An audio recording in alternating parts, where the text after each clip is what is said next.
बंदी छोड़ सतगुरु रामपाल जी परमेश्वर जी की जय हो।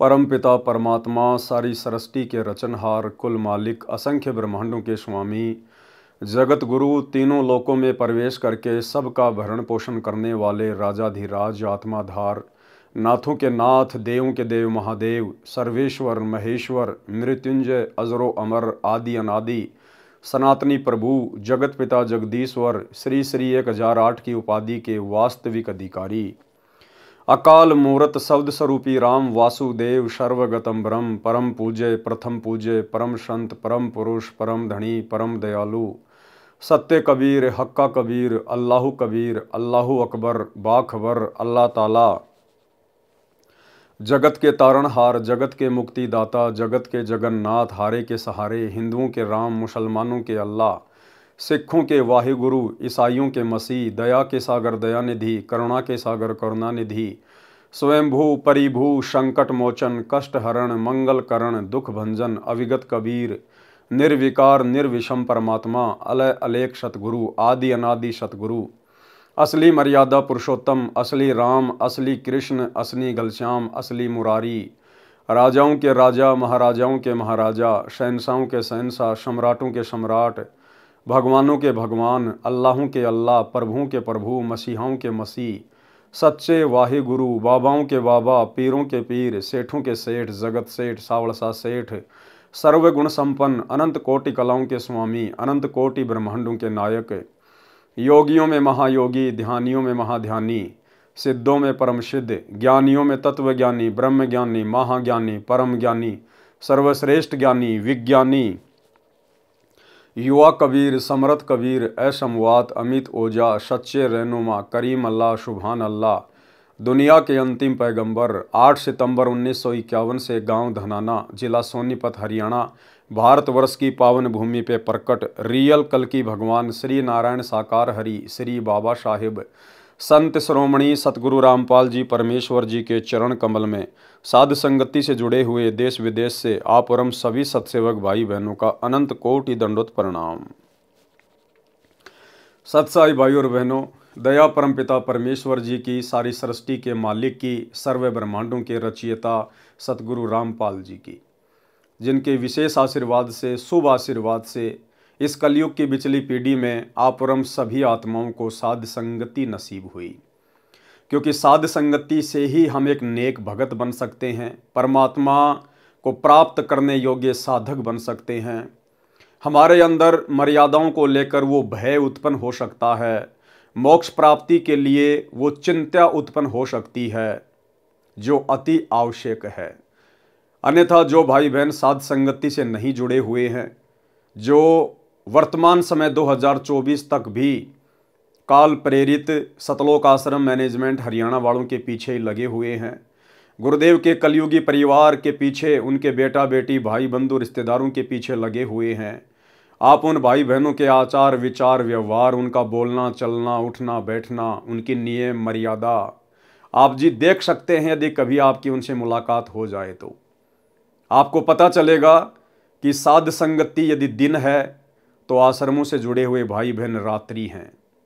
साध संगति यदि गंध है तो शतलोक आश्रमों से जुड़े हुए भाई बहन दुर्गंध है। आप और हमारे विचारों में गुरुदेव भगवान को लेकर आप और हमारे क्या विचार हैं, आश्रम से जुड़ी हुई आत्माओं के क्या विचार हैं, रात और दिन का अंतर है। और जैसा कि दास आए दिन आप जियों को शतलोक आश्रम मैनेजमेंट हरियाणा के कुकर्मों के विषय में अवगत करवाता ही रहता है कि सतलोक आश्रम मैनेजमेंट हरियाणा ने, अर्थात गुरुदेव जी के कलयुगी परिवार ने, उनके बेटा बेटी, भाई बंधु, रिश्तेदारों ने, इन कोऑर्डिनेटरों ने गुरुदेव भगवान के 2014 बरवाला कांड के बाद, इसार जेल जाने के बाद इन्होंने संगत की एक भी मर्यादा सुरक्षित नहीं रखवाई है। इन्होंने हर प्रकार की मर्यादाएं तुड़वा डाली है, क्योंकि ये लोग काल के पक्के एजेंट हैं। इन्होंने केवल अपने इष्ट को प्रसन्न करना है, और शतलोक आश्रम मैनेजमेंट हरियाणा का इष्ट है ज्योति निरंजन।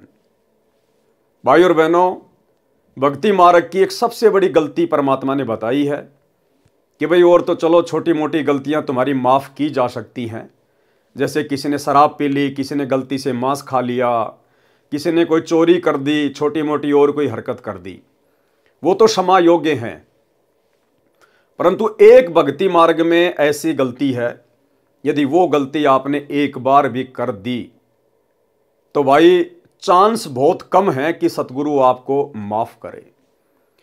और वो गलती है 100 वर्ष सतगुरु की पूजा, एक दिन आन उपासी, वो अपराधी आत्मा फिर पड़े काल की फांसी। आन उपासना, अन्य देवी देवताओं की पूजा करना या अन्य देवी देवताओं की पूजा में सहयोग करना, शास्त्र विरुद्ध साधना में सहयोग करना, ये सबसे बड़ी गलती है।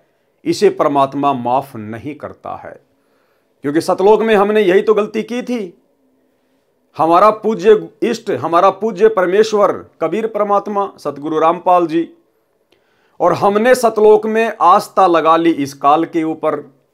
यानी हमने अपने परमेश्वर से आस्था हटा के और इस काल के ऊपर लगा ली, और परमेश्वर ने उसी गलती के चलते हमें फिर उसी काल के साथ नीचे 21 ब्रह्मांड में भेज दिया। और अभी तक हम यहीं फंसे पड़े हैं, सतलोक गए नहीं हैं। परमात्मा सतलोक उस समय लेके जाएगा जब पूरी तरह से चेक कर लेगा, देख लेगा कि वैसी ही गलती ये आत्माएं फिर से तो नहीं करेंगी।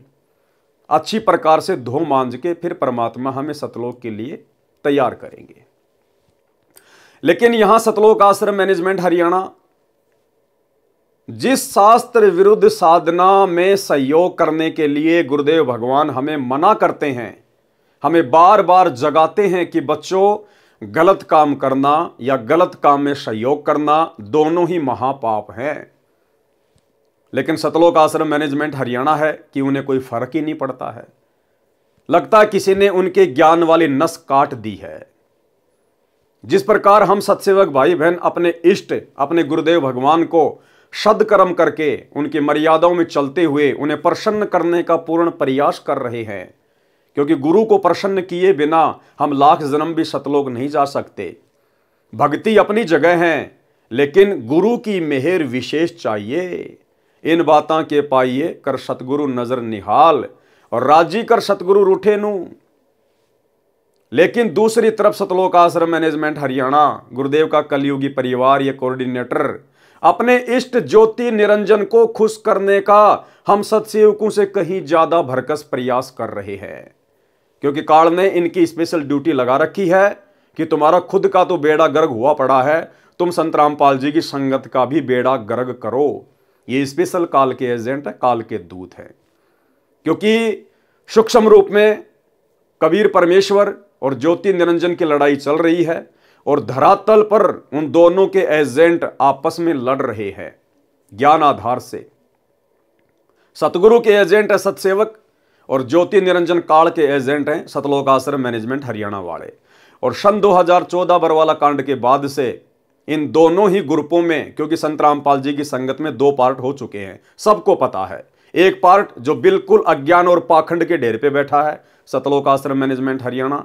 दूसरा ग्रुप साध संगति, जो अपने गुरु को प्रसन्न करने का हर संभव प्रयास करते हैं। वो भले खुद टूट जाएंगे, लेकिन मर्यादा टूटने नहीं देंगे। तो भाई और बहनों, 2025 शुरू हो चुकी है, और सतलोक आश्रम मैनेजमेंट हरियाणा के घटिया कुक्रम रुकने का नाम नहीं ले रहे हैं। अभी कुछ ही दिन पहले सतगुरु रामपाल जी के बड़े लड़के ने समाज के साथ में, विशेषकर जाट समाज के साथ में, क्योंकि सतगुरु रामपाल जी के बेटे की जाति है जाट जाति, उसकी जीव जाति नहीं है, उसकी जाट जाति है, और उसका कोई भगत समाज नहीं है, उसका जाट समाज है।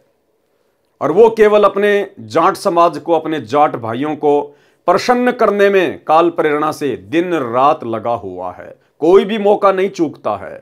कुछ ही दिन पहले हम सत्सेवक भाई बहनों ने उन लोगों को समझाने के लिए एक वीडियो बनाया था कि भाई आप ये क्या कुकर्म कर रहे हो। ये समाज के लिए धर्मशाला बनवाना, समाज वालों के साथ भाईचारा निभाना, ये भक्ति मार्ग में नहीं चलता। अब हमारी जाति जाट जाति नहीं है, अब हमारी जाति जीव है। हमें अपनी औकात का पता चल जाना चाहिए। अगर मर्यादा में नहीं रहे, सतगुरु के वचन को इसी प्रकार तोड़ते रहे, तो गधे बना के छोड़ दिए जाएंगे, गधे बना के। धनाना की गलियों में घूमोगे, फिर तुम्हारा गधा समाज होगा, गधा समाज। लेकिन भाई और बहनों, आप और हमारी बातों का इनके ऊपर कोई असर नहीं हुआ। और भला हो भी कैसे, जब ये लोग अपने बाप की बातों को, सतगुरु रामपाल जी परमेश्वर जी के सत्संगों को सीरियस नहीं ले रहे हैं, तो भला आप और हम सत्सेवक कौन से खेत की मूली हैं जो हमारी बात ये मानेंगे। तो हमने तो प्रयास किया था इनको समझाने के लिए, वीडियो बनाकर, कि हो सकता सुधर जाएं, आगे से ऐसी घटिया हरकत ना करें, ना खुद के कर्म फोड़ें और ना बेचारी भोली भाली संगत जो इनको भगत मानकर ज्योति पाठ और दान का पैसा इन आश्रमों में दे रही है, और उसी भोली भाली संगत के दान का दुरुपयोग ये जाट धर्मशाला बनवाने में, स्टेडियम बनवाने में, हॉस्पिटल बनवाने में, राजनीति करने में जो बर्बाद करवाया जा रहा है, तो बेचारी संगत के भी कर्म फूटने से बचें। लेकिन भाई और बहनों, कहते हैं कि गधे की आंख में जितना घी डालोगे वो उतना ही तुमसे नाराज होगा कि भाई ये तो मेरी आंख फोड़ने के लिए आ रहा है, क्योंकि गधे को ये नहीं पता कि आंख में घी डालने का मतलब क्या होता है, लेकिन वो तो उल्टा ही सोचेगा। तो आप और हम भगत भाई बहनों की बातों का सतगुरु रामपाल जी परमेश्वर जी के कलयुगी परिवार पे, इन कोऑर्डिनेटरों पे, आश्रम संचालकों के ऊपर कोई असर नहीं हुआ। उल्टा उन्होंने एक नया कांड और कर दिया, एक नया कांड और कर दिया उन्होंने। हाल ही कल ही इन्होंने क्या किया है, हरियाणा के सोनीपत जिले के गोहाना तहसील में, क्योंकि जो गांव धनाना है वो गोहाना तहसील के अंतर्गत आता है, और मुझे तो भाई और बहनों समझ में नहीं आ रहा कि सतगुरु रामपाल जी परमेश्वर जी का कलयुगी परिवार, विशेषकर उनके दोनों बेटे और उनका भाई, ये सारा का सारा भगत समाज का पैसा ये हरियाणा के गोहाना के भगतों के ऊपर ही क्यों लुटा रहे हैं। विशेषकर सोनीपत के अंदर ही ये लोग क्यों इस प्रकार के कुकर्म कर रहे हैं। मुझे लगता है इनको आने वाले विधानसभा चुनाव में चुनाव लड़ना है, या तो सतगुरु रामपाल जी के बड़े बेटे को या फिर सतगुरु रामपाल जी के भाई को। तो पहले से ये लोग अपना वोट बैंक तैयार करने में लगे हुए हैं, लोगों को प्रसन्न करने में लगे हुए हैं, ताकि हमें वोट मिल जाएं और हम छोटे मोटे कोई विधायक बन जाएं। अन्यथा क्यों फिर ये इस प्रकार की मर्यादा तोड़ेंगे। ये कुकर्म, ये घटिया और नीच कर्म, शास्त्र विरुद्ध कर्म सतगुरु रामपाल जी परमेश्वर जी ने तो अपने भक्ति इतिहास में 30 वर्ष हो चुके हैं कभी भी नहीं किया। हमेशा हमें इन शास्त्र विरुद्ध कुकर्मों से दूर रहने की सलाह दी है, लेकिन आज उनका परिवार खुलेआम कर रहा है। हरियाणा के गोहाना में कोई दादा गोसाई गौशाला है, और उस गौशाला में गोहाना के उन लोगों ने, जो उस गौशाला के जो मेंबर हैं, उन सभी लोगों ने मिलकर ये हवन करवाया। ये वाला हवन, आप और हमारे वाला हवन नहीं, जो गुरुदेव ने हमें शास्त्र अनुकूल साधना बताई है ना, कि अपने घर के एक कोने में छोटा सा दीपक ले आओ, उसमें 100 ग्राम, 50 ग्राम, आधा किलो घी डाल दो, और उसमें खड़ी जो है वो बत्ती लगा दो, गाय या भैंस का घी होना चाहिए। वो हो गया हमारा हवन, जो कि शास्त्र अनुकूल है। लेकिन ये दादा गोसाई गौशाला में, गोहाना में, इन लोगों ने एक हवन यज्ञ का आयोजन किया। ये हवन यज्ञ महर्षि दयानंद सरस्वती वाला हवन यज्ञ, बड़ा सा गड्ढा खोद के उसमें लकड़ियां डाल के और घी के लोटे भर भर के डालो, स्वाहा स्वाहा, दुनिया भर का प्रदूषण, दुनिया भर के जीव उसमें मर जाते हैं, और शास्त्र विरुद्ध कर्म। तो गोहाना में वो दादा गोसाई गौशाला वाले मेंबर वो मिलके अपना हवन यज्ञ कर रहे थे। हो सकता है वो सालाना इस प्रकार का यज्ञ उस गौशाला में करवाते हैं, इस मकसद से कि लोग इस अनुष्ठान के बहाने आएंगे और यहां पर कुछ दान धर्म करके जाएंगे।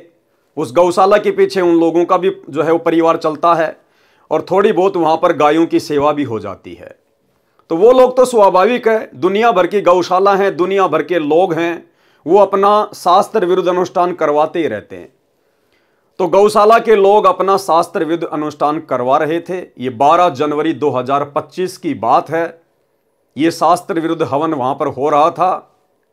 और भाई और बहनों, अब आप आगे जो सुनेंगे तो आप सत्सेवक भाई बहनों के तो दिमाग की बत्ती हिल जाएगी, क्योंकि आप और हमें तो गुरु की मर्यादाओं का पता चल गया है। और बाकी जो आश्रमों से जुड़े हुए भाई बहन हैं, उनके तो सिर में जू भी नहीं रेंगेगी, जू भी, क्योंकि उनकी बुद्धि पे काल बैठा है। उनके अंदर इतना बुद्धि विवेक काल ने छोड़ा ही नहीं है कि वो विचार कर सकें। उन्हें खुद की मर्यादाओं का नहीं पता, भला अन्य बातें वो क्या करेंगे। तो सतलोक आश्रम मैनेजमेंट हरियाणा ने, सतगुरु रामपाल जी परमेश्वर जी के कलयुगी परिवार ने, आश्रम संचालकों ने, जहां पर यह शास्त्र विरुद्ध हवन यज्ञ हो रहा है, इन्होंने जाकर वहां पर उस गौशाला में भंडारा लगा दिया, भंडारा देसी घी का। गुरुदेव के बड़े लड़के ने जाकर कहा कि जी आप ये हवन यज्ञ करो, आप गौशाला में शास्त्र विरुद्ध कुकर्म करो, आप ये अनुपासना करो, और जी भंडारा हम लगाएंगे संत रामपाल जी की तरफ से, सतलोक आश्रम धनाना की तरफ से देसी घी का भंडारा लगाएंगे, चाहे आप कितने भी आदमी क्यों ना बुलवा लीजिए।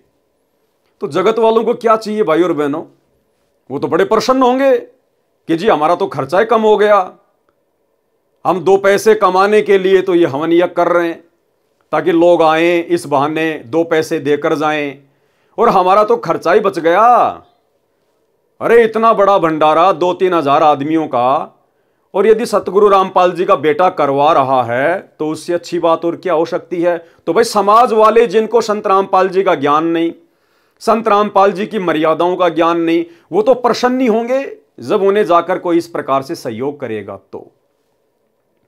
लेकिन भाई सतगुरु रामपाल जी के विधान अनुसार, उनके सत्संगों के अनुसार ये आन उपासना में सहयोग करने में आता है, आन उपासना में सहयोग करने में। और देखो काल ने कितनी भयंकर चाल चली। काल को पता था कि सीधे सीधे तौर पर ये भगत सतगुरु से ज्ञान लेने के बाद मेरे जाल में नहीं फंसेंगे। काल ने सूक्ष्म चाल चली, सूक्ष्म चाल, और काल ने खड़ा कर दिया बरवाला कांड के बाद गुरुदेव के परिवार को। और इस नादान संगत ने उन काल एजेंटों के ऊपर केवल यह सोचकर अंधविश्वास कर लिया कि ये गुरुजी का भाई है, ये गुरुजी की बेटी है, ये गुरुजी की पत्नी है, ये गुरुजी के बेटे हैं, और ये तो बड़े बड़े कोऑर्डिनेटर हैं जो आश्रम में रहा करते थे गुरुजी के पास 24 घंटे। इस मूर्ख संगत ने इन काल एजेंटों पर आंख बंद करके अंधविश्वास कर लिया। ये अंधविश्वास करना था अपने गुरुजी के ऊपर, अपने गुरुजी के ज्ञान के ऊपर, लेकिन काल ने अंधविश्वास करवा दिया इन अपने एजेंटों के ऊपर।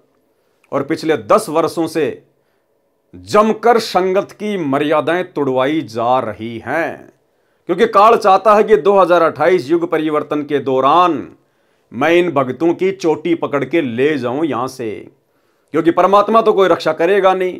भाई गुरुदेव का तो काल के साथ एग्रीमेंट है, गुरुदेव तो जबरदस्ती करेगा नहीं, वो तो अपने वचन का पक्का है। तो काल सूक्ष्म रूप से भयंकर तरीके से संगत की मर्यादा तोड़वाने में लगा हुआ है। हालांकि सतलोक आश्रमों से जुड़ी हुई संगत की मर्यादाएं शेष नहीं है, हर व्यक्ति हर प्रकार से खंडित है। इन आश्रमों में जाने वाला और इन नामदान सेंटरों पे जाने वाला एक भी व्यक्ति मर्यादित नहीं है, सुरक्षित नहीं है। कभी भी काल उनकी चोटी पकड़ के ले जा सकता है और ले जा रहा है। लेकिन भाई जब काल किसी को घसीटने पे आता है तो ढंग से घसीटता है, ढंग से उसकी चटनी बना के रख देता है। तो काल वर्तमान में सतलोक आश्रमों से जुड़ी हुई संगत की चटनी बनाने में लगा हुआ, चटनी।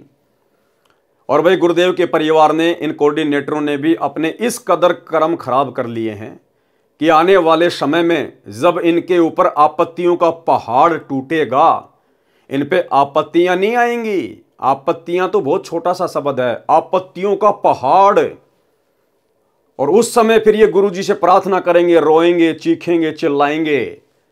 तो गुरुजी भी इनकी इतनी बड़ी बड़ी गलतियों को देखकर हाथ खड़े कर लेंगे कि बेटा तुम मेरे लिए कोई विशेष नहीं हो, तुम मेरे कोई सगे नहीं हो।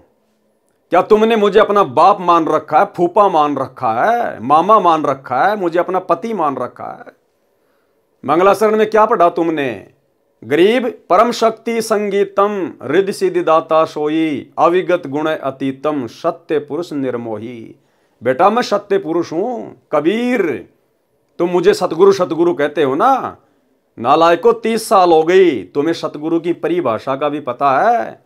ना सतगुरु जननी जने और जाके माना बाप, पिंड ब्रह्मंड से रहित है ना वहां तीनों ताप। तो गुरुदेव कह देंगे, बेटा मैं किसी का बाप नहीं, मैं तो उसका बाप हूं जो मेरे वचन में रह के भक्ति करता है, जो मेरी मर्यादाओं में रह के भक्ति करता है, जिसने वास्तव में मुझे अपना बाप माना है। मैं तो उसका बाप हूं, तुम्हारा बाप नहीं हूं। और बच्चों, तुमने तो इतनी बड़ी बड़ी गलतियां कर दी, जबकि तुम्हें समझाने में, तुम्हारे पास में संदेशे भिजवाने में सत्सेवकों के माध्यम से मैंने पिछले 10 वर्षों से कोई कमी नहीं छोड़ी। अरे वो सत्सेवक बेचारे, वो कल के बच्चे, और तुम नालायकों 20-20 साल से, 30-30 साल से मेरे साथ हो, और तुम आज तक नहीं समझ पाए कि मेरा ज्ञान क्या है, मेरा भक्ति विधान क्या है, मेरी मर्यादा क्या है, सत्संगों में मैंने क्या बताया, क्या समझाया, तुम आज तक नहीं समझ पाए। और वो कल के बच्चे, मेरे जेल जाने के बाद जो संकल्प ले लेके जुड़े हैं, वो मेरे कल के बच्चे एडी से चोटी तक मुझे जान गए। भैया मैं निर्मोही हूं, निर्मोही, मेरा कोई सगा नहीं है। मेरा सगा वो है जो मेरी मर्यादा में रह के भक्ति करेगा। और भाई तुमने तो पहाड़ जैसी गलतियां कर रखी हैं, पहाड़ जैसी गलतियां। मैं भला अब तुम्हारी मदद कैसे कर सकता हूं? हाँ, यदि तुम्हारा कोई प्रारब्ध का, यदि कोई पुण्य शेष है, कोई दान धर्म का कोई अंश शेष है, तो भैया तुम्हारी सुरक्षा हो सकती है, अन्यथा मेरी तरफ से किसी प्रकार की कोई सुरक्षा की उम्मीद मत करना। तो भाई और बहनों, अब आपको दिखाता हूं ये गोहाना की गौशाला, जिसमें ये आनुपासी लोग, शास्त्र विरुद्ध साधना करने वाले लोग जो गौशाला खोल के बैठे हैं, आम जगत के लोग, इन्होंने अपना वार्षिक अनुष्ठान किया, ये हवन यज्ञ करवाया, और उस हवन यज्ञ में जबरदस्ती एंट्री कार्ड ने करवा दी सतलोक आश्रम मैनेजमेंट हरियाणा की कि जी भंडारा हम करवाएंगे। तो अब आपको दिखाते हैं सतलोक आश्रम मैनेजमेंट हरियाणा का भंडारा।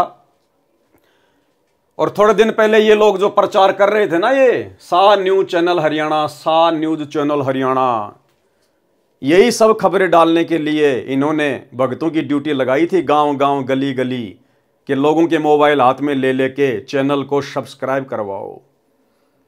ये न्यूज दिखाने के लिए, इस पाखंड को, जिस पाखंड को समाप्त करने के लिए सतगुरु रामपाल जी सतलोक से चल के आए हैं, जिस शास्त्र विरुद्ध हवन को, पाखंड को समाप्त करने के लिए सतगुरु रामपाल जी ने दुनिया से पंगा लिया, यह महर्षि दयानंद के द्वारा शुरू किया गया पाखंड है, जिसके कारण 21 महीने गुरुदेव रोहतक की जेल में रहे, आज 10 साल से हिसार की जेल में बैठे हैं। इसी आन उपासना के अंतर्गत शास्त्र विरुद्ध साधना के तहत किया जाने वाला यह यज्ञ हवन जो गोहाना की उस गौशाला में किया जा रहा है, और उसमें सहयोग करने के लिए पहुंच गया सतलोक आश्रम मैनेजमेंट हरियाणा। तो सोचिए भाई और बहनों, ये सतगुरु के एजेंट हैं या काल के एजेंट हैं? अरे वो जगत वाले अपना अनुष्ठान कर रहे हैं, हमें क्या आपत्ति है, क्या ऑब्जेक्शन है? नालायकों, तुम क्यों जबरदस्ती वहां पे एंट्री लेने चले गए? अरे हमारा क्या लेना देना? जहां पर इस प्रकार के शास्त्र विरुद्ध धार्मिक अनुष्ठान होते हैं, हमने तो उसके आसपास से भी गुजरने में डर लगना चाहिए, आसपास से गुजरने में भी।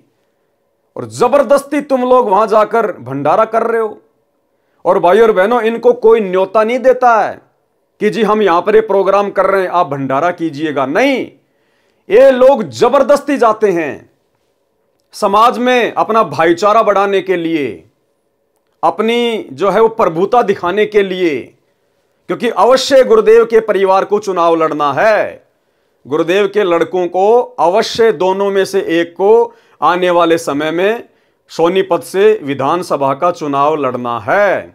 इसीलिए ये लोग जबरदस्ती अपने समाज के अंदर, जाट समाज के अंदर घुसते हैं, जबरदस्ती कहीं भंडारा लगा दिया, कहीं धर्मशाला बनवा रहे हैं, कहीं पर स्टेडियम बना रहे हैं, कहीं पर ये बसें चला रहे हैं, कहीं रोडों का कार्य शुरू किया जा रहा है, कहीं पर एम्बुलेंस चलाई जा रही है। अन्यथा सोचिए भाई और बहनों, क्या पूरे इंडिया में गौशाला केवल हरियाणा के सोनीपत में है क्या? अरे एक ही जिले में है क्या? ये लोग जितने भी कार्य कर रहे हैं शास्त्र विरुद्ध, ये हरियाणा के सोनीपत में क्यों करते हैं? अपने जाट समाज वालों के लिए क्यों करते हैं? अरे बाकी स्टेट में भी तो सतलोक आश्रम खुले हुए हैं, वहां भी तो आसपास में गौशाला हैं, उनके भी तो धार्मिक हवन यज्ञ होते हैं। उधर भी तो अन्य समाज की धर्मशालाएं बन रही हैं। वहां के लोगों को भी तो बसों की आवश्यकता है, एम्बुलेंस की आवश्यकता है। वहां के लोगों के गांवों की भी तो सड़कें खराब हैं। फिर वहां इस प्रकार के कार्य क्यों नहीं किए जा रहे? केवल धनाना गांव के आसपास सोनीपत जिले में और विशेषकर गोहाना तहसील में ही और विशेषकर जाट समाज के अंतर्गत होने वाले कार्य ही क्यों किए जा रहे हैं? क्योंकि ये बेबुद्धि के लोग हैं। कौन? सतगुरु रामपाल जी के दोनों लड़के, ये बेबुद्धि के प्राणी हैं। सतगुरु रामपाल जी का भाई महा बेबुद्धि का प्राणी, और इनको किसी ने बांस के ऊपर चढ़ा रखा है कि भैया समाज में अपनी प्रभुता कायम करो, भाईचारा बढ़ाओ। आने वाले समय में तुमको विधानसभा का चुनाव लड़ना है, तुम्हारे को राजनेता बनना है। और ये ठहरे भंडारा एक्सपर्ट। संत रामपाल जी का परिवार केवल भंडारा एक्सपर्ट है, भंडारा एक्सपर्ट है। आप इनसे कैसा ही भंडारा करवा लो, और मैं गारंटी देता हूं भाई और बहनों, अगर गोहाना तहसील का या सोनीपत जिले का कोई बड़ा नेता, एमपी, एमएलए, अगर उसकी माता की या उसके पिताजी की डेथ हो जाए, निधन हो जाए, और वो एमपी या एमएलए संत रामपाल जी के बड़े लड़के के पास संदेशा भिजवाए कि भाई मेरी माता जी एक्सपायर हो गई है, परसों उसकी 13वीं है, और मैंने तो भाई 5 गांवों को निमंत्रण दे दिया, पूरे गोहाना तहसील को मैंने आमंत्रण दे दिया आने के लिए, भंडारे के लिए, और भाई मैं ये व्यवस्था कर नहीं पाऊंगा, इतना सक्षम नहीं हूं, तो आगे बोलने की जरूरत नहीं है उसको, विधायक को, एमपी को ना। आगे तो फिर काल प्रेरणा से सतगुरु रामपाल जी का बड़ा बेटा बोलेगा कि सरपंच जी टेंशन लेने की जरूरत को नहीं, यो वीरेंद्र पाल जब तक जिंदा है, जब तक यो भंडारा एक्सपर्ट जिंदा है, तब तक कोई दिक्कत को नहीं आने दे। और तुरंत फोन कर देगा सतलोक आश्रम धनाना में वहां के भंडारी को, राजवीर दास को, कि भाई राजवीर दास करिए, मूर्खों की सेना तैयार, और भाई भंडारा लगाना है। यहां पे मंत्री जी की माता जी की 13वीं चल रही है, इन्हें कोई फर्क नहीं पड़ता, क्योंकि यहां इस गौशाला में भी इन्होंने जाकर भंडारा लगा दिया जहां पर आन उपासना हो रही है, तो वो 13वीं भी आन उपासना है, और ये इस प्रकार का महर्षि दयानंद सरस्वती वाला हवन यज्ञ भी आन उपासना है। इन्हें कोई फर्क नहीं पड़ता भाई और बहनों, इन्हें केवल भाईचारा निभाना है, समाज में अपनी जो प्रभुता है उसको कायम करना है, क्योंकि इन लोगों ने चुनाव लड़ना है। तो अब ये छोटा सा वीडियो दास आपको दिखाना चाहेगा, देख लीजिएगा आप। इन्हीं सतलोक आश्रम वालों ने, इन बेबुद्धि के इंसानों ने अपने खुद के न्यूज चैनल पे डाला है, सा न्यूज हरियाणा, और क्या कह रहे हैं सुन लीजिएगा। हवन यज्ञ के साथ साथ भंडारे और रक्तदान का कार्यक्रम भी आयोजित हुआ। खास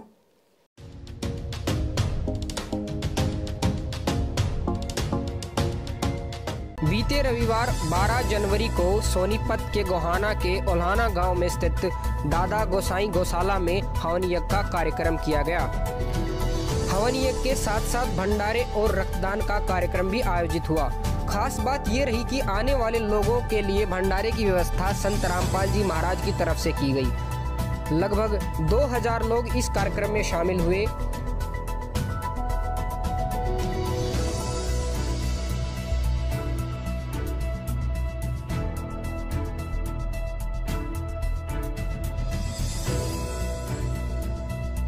इस भंडारे में लोग इस कदर मुरीद हुए कि भंडारे की जमकर तारीफ की। यहाँ पे तो ये भंडारा वगैरह यहाँ पे जो व्यवस्था करवाई गई है, तो आपको कैसा लगा भंडारा? बहुत बढ़िया भाई, तो बढ़िया है नहीं, खुद भंडारा तो बढ़िया। और यहाँ पे जो भंडारे की व्यवस्था करवाने समय जो साफ सफाई स्वच्छता के यहाँ पे पूरा ध्यान रखा गया। अब ये जगत वालों से इंटरव्यू ले रहे हैं सतलोक आश्रम मैनेजमेंट हरियाणा वाले कि यहाँ पर दादा गोसाई धर्मशाला में जो भंडारा लगाया गया है, आपको भंडारा कैसा लगा? तो जगत वाले भैया जो बेचारे डालडा का भंडारा खाते हैं, कहीं भी जाते हैं डालडा के उनको लड्डू मिलते हैं, डालडा का चूरमा मिलता है, तो जब उनको देसी घी का खाना मिलेगा तो वो तो बड़ाई करेंगे करेंगे। अरे जगत वालों को मुफ्त में खाने को मिल जाए, इससे अच्छा और क्या है? और जगत वाले क्यों नहीं बड़ाई करेंगे खा के भाई? क्योंकि ना बेचारों को संत रामपाल जी के ज्ञान का पता, ना इनको उनकी मर्यादाओं का पता। अगर ये किसी भगत का इंटरव्यू लें जो साध संगति से जुड़ा हुआ है तो 2 मिनट में इनकी धोती सी धो के रख देगा कि क्या भंडारा, नालायकों क्यों अपने कर्म खराब कर रहे हो, क्यों संगत की ऐसी तैसी करवा रहे हो। तुम्हारे बाप सतगुरु रामपाल जी ने कौन से दिन इन धार्मिक शास्त्र विरुद्ध इन हवन यज्ञों में सहयोग किया था। अरे 30 साल हो गई, क्या संत रामपाल जी के समय ये शास्त्र विरुद्ध धार्मिक अनुष्ठान नहीं होते थे क्या कभी संत रामपाल जी ने कभी भंडारा लगाया क्या। शतलोक आश्रम बरवाला के या करोथा के अलावा कभी सतगुरु रामपाल जी ने इस प्रकार जगत वालों के लिए आन उपासना में सहयोग करते हुए भंडारा लगाया क्या। क्यों अपने कर्म फोड़ रहे हो, भक्ति कर लो बैठ के। ये काल तुम्हारे सिर पर खड़ा होकर नंगा नाच रहा है, आने वाले समय में तुम्हारी दुर्गति करवाएगा। लेकिन ये बेचारे इन लोगों के इंटरव्यू लेते हैं जो उस भंडारे में खाना खाते हैं। अब देसी घी का भंडारा खा के आदमी बुराई थोड़ी करेगा। और वैसे भी ये जगत वाले बेचारे, इनको क्या पता संत रामपाल जी का क्या नियम है, क्या मर्यादा है। तो ये इनके इंटरव्यू ले रहे हैं और फिर अपनी जो है वो प्रभुता के लिए फिर अपने न्यूज़ चैनल पे डालते हैं। इनको इतनी भी शर्म नहीं है कि नालायकों, जब भगत समाज इन वीडियो को देखेगा तो सारे तो तुम्हारी तरह काल प्रेरित नहीं है, सारे तो तुम्हारी तरह कोई बेबुद्धि वाले नहीं हैं। इन आश्रमों में भी बहुत अच्छी अच्छी आत्माएं फंसी हुई हैं। कोई तो विचार करेगा।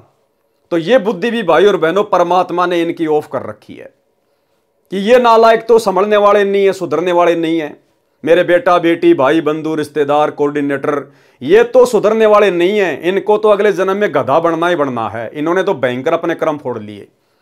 लेकिन इन लोगों के द्वारा काल जो कुकर्म करवा रहा है, कम से कम इन वीडियो को देखकर उन आश्रमों में जाने वाली संगत में से कुछ भाई बहन तो समझेंगे।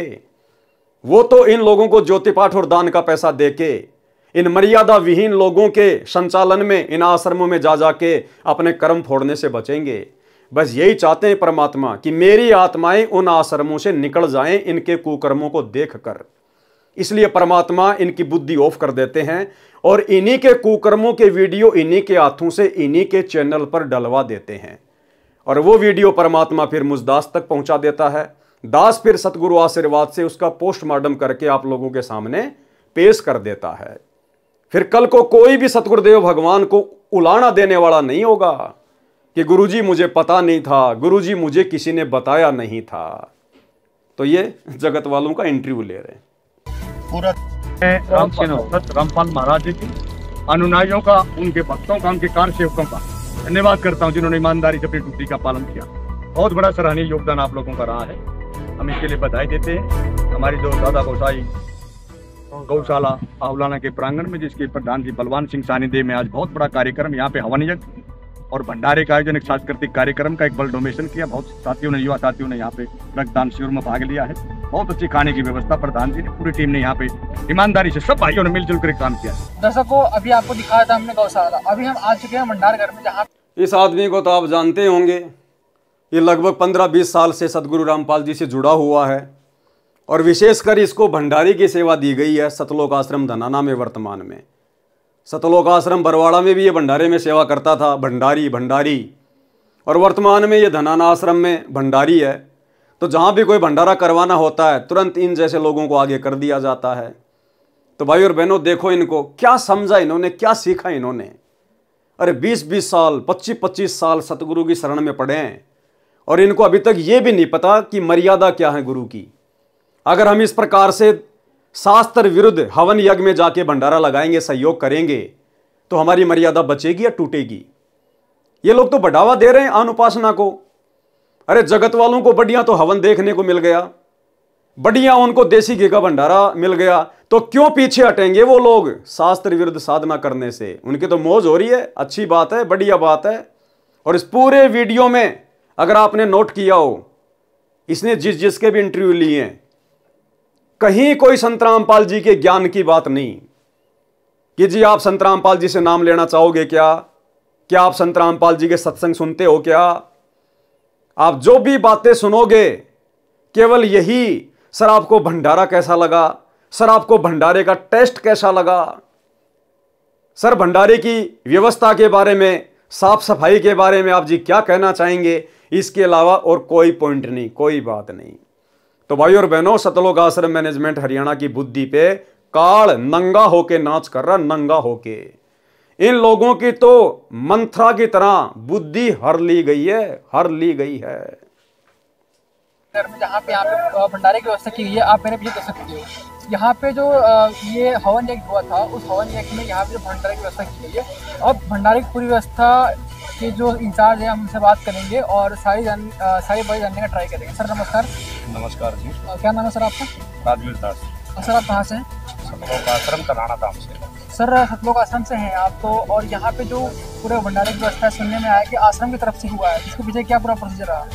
प्रोसीजर तो यही है जी, गौशाला के प्रधान जी के दर्शन थी, गुरुजों के पास उन्होंने प्रार्थना वंदना की, परमात्मा का आदेश आ गया, तो आदेश को पाकर हम यहाँ भंडारे की व्यवस्था करेंगे। सतलोक आश्रम कराना से सभी सेवादार इकट्ठे होकर सेवा में आते हैं। तो ये बताइए कि यहाँ पे अभी आपके साथ में कितने लोग आए थे टीम में ऐसे व्यवस्था करने के लिए, या फिर पूरा भंडारा बनाने के लिए पूरी व्यवस्था की? 15 से 20 सेवादार हैं जो भंडारे की व्यवस्था को संभालते हैं। परमात्मा की दया से बहुत अच्छा भंडारा चल रहा है, आप लोग देख भी रहे हो, किसी प्रकार की कोई त्रुटि नहीं है, साफ सफाई का विशेष ध्यान रखा जा रहा है। और यहाँ पे जो ये भंडारा वगैरह हुआ है, तो क्या आपके जो अपने यहाँ पे व्यवस्था करवाई उससे वो संतुष्ट है, या फिर आपसे उनका जो तालमेल वगैरह है, कैसा रहा आपका सारा बातचीत होगी? नहीं, गुरुजों की दया से बहुत अच्छा तालमेल है और आगे भी रहेगा। भविष्य में भी परमात्मा की दया से ऐसे भंडारे के अनुसार चलते रहेंगे। और तालमेल बहुत अच्छा है, व्यवस्था से भी वे खुश हैं, सभी भाई खुश हैं, गाँव वासी भी खुश है, जो भंडारा ग्रहण कर रहे हैं वे भी खुश हैं। ठीक, धन्यवाद सर। तो भाई और बहनों, ये छोटी सी जानकारी थी जो आप सभी भगत भाई बहनों को देनी थी, क्योंकि दास की तो ड्यूटी, दास की सेवा परमात्मा ने यही लगा रखी है कि परमेश्वर ने जिन आत्माओं को चुन लिया है सतलोक के लिए और साथ संगति से जोड़कर परमात्मा जिनकी ट्रेनिंग ले रहे हैं, उन्हें योग्य बना रहे हैं। जो थोड़ी बहुत कमियां हमारे अंदर है, परमात्मा उनको दूर करवा रहे हैं। और ये सोने पे सुहागा भाई और बहनों, जब इन काल प्रेरित सतलोक आश्रम मैनेजमेंट हरियाणा वालों के कुकर्मों के वीडियो जब हमारे सामने आते हैं और जब हम इनके कुकर्मों को देखते हैं, जो कर्म ये लोग गुरुजी के भक्ति विधान के विपरीत करते हैं, तो आप और हमें शिक्षा मिलती है, आप और हमारे अंदर भय पैदा होता है। हम और गुरुदेव के निकट आते हैं कि हे गुरुदेव भगवान, अपने दास पर, अपनी दासी पर दया रखना मालिक, हमारे ज्ञान योग को खोल के रखना परमात्मा। हे बंदी छोड़, हम कभी सौपन में भी आपकी मर्यादा तोड़ने का विचार अपने मन में भी ना लेकर आएं। जिस प्रकार ये आपके परिवार वाले सतलोक आश्रम मैनेजमेंट हरियाणा वाले ये धड़ल्ले से आपकी मर्यादाओं की धज्जियां उड़ा रहे हैं। तो भाइयों और बहनों, शुक्र मनाओ, गुरुदेव का सौ बार धन्यवाद करो कि गुरुदेव ने आप और हम सभी आत्माओं को साध संगति से जोड़ दिया। अन्यथा आज हम भी इन लोगों के पीछे लग के इन आश्रमों में जा जाके इन कुपात्रों को ज्योति पाठ और दान का पैसा दे दे के अपने कर्म फोड़ रहे होते, कर्म।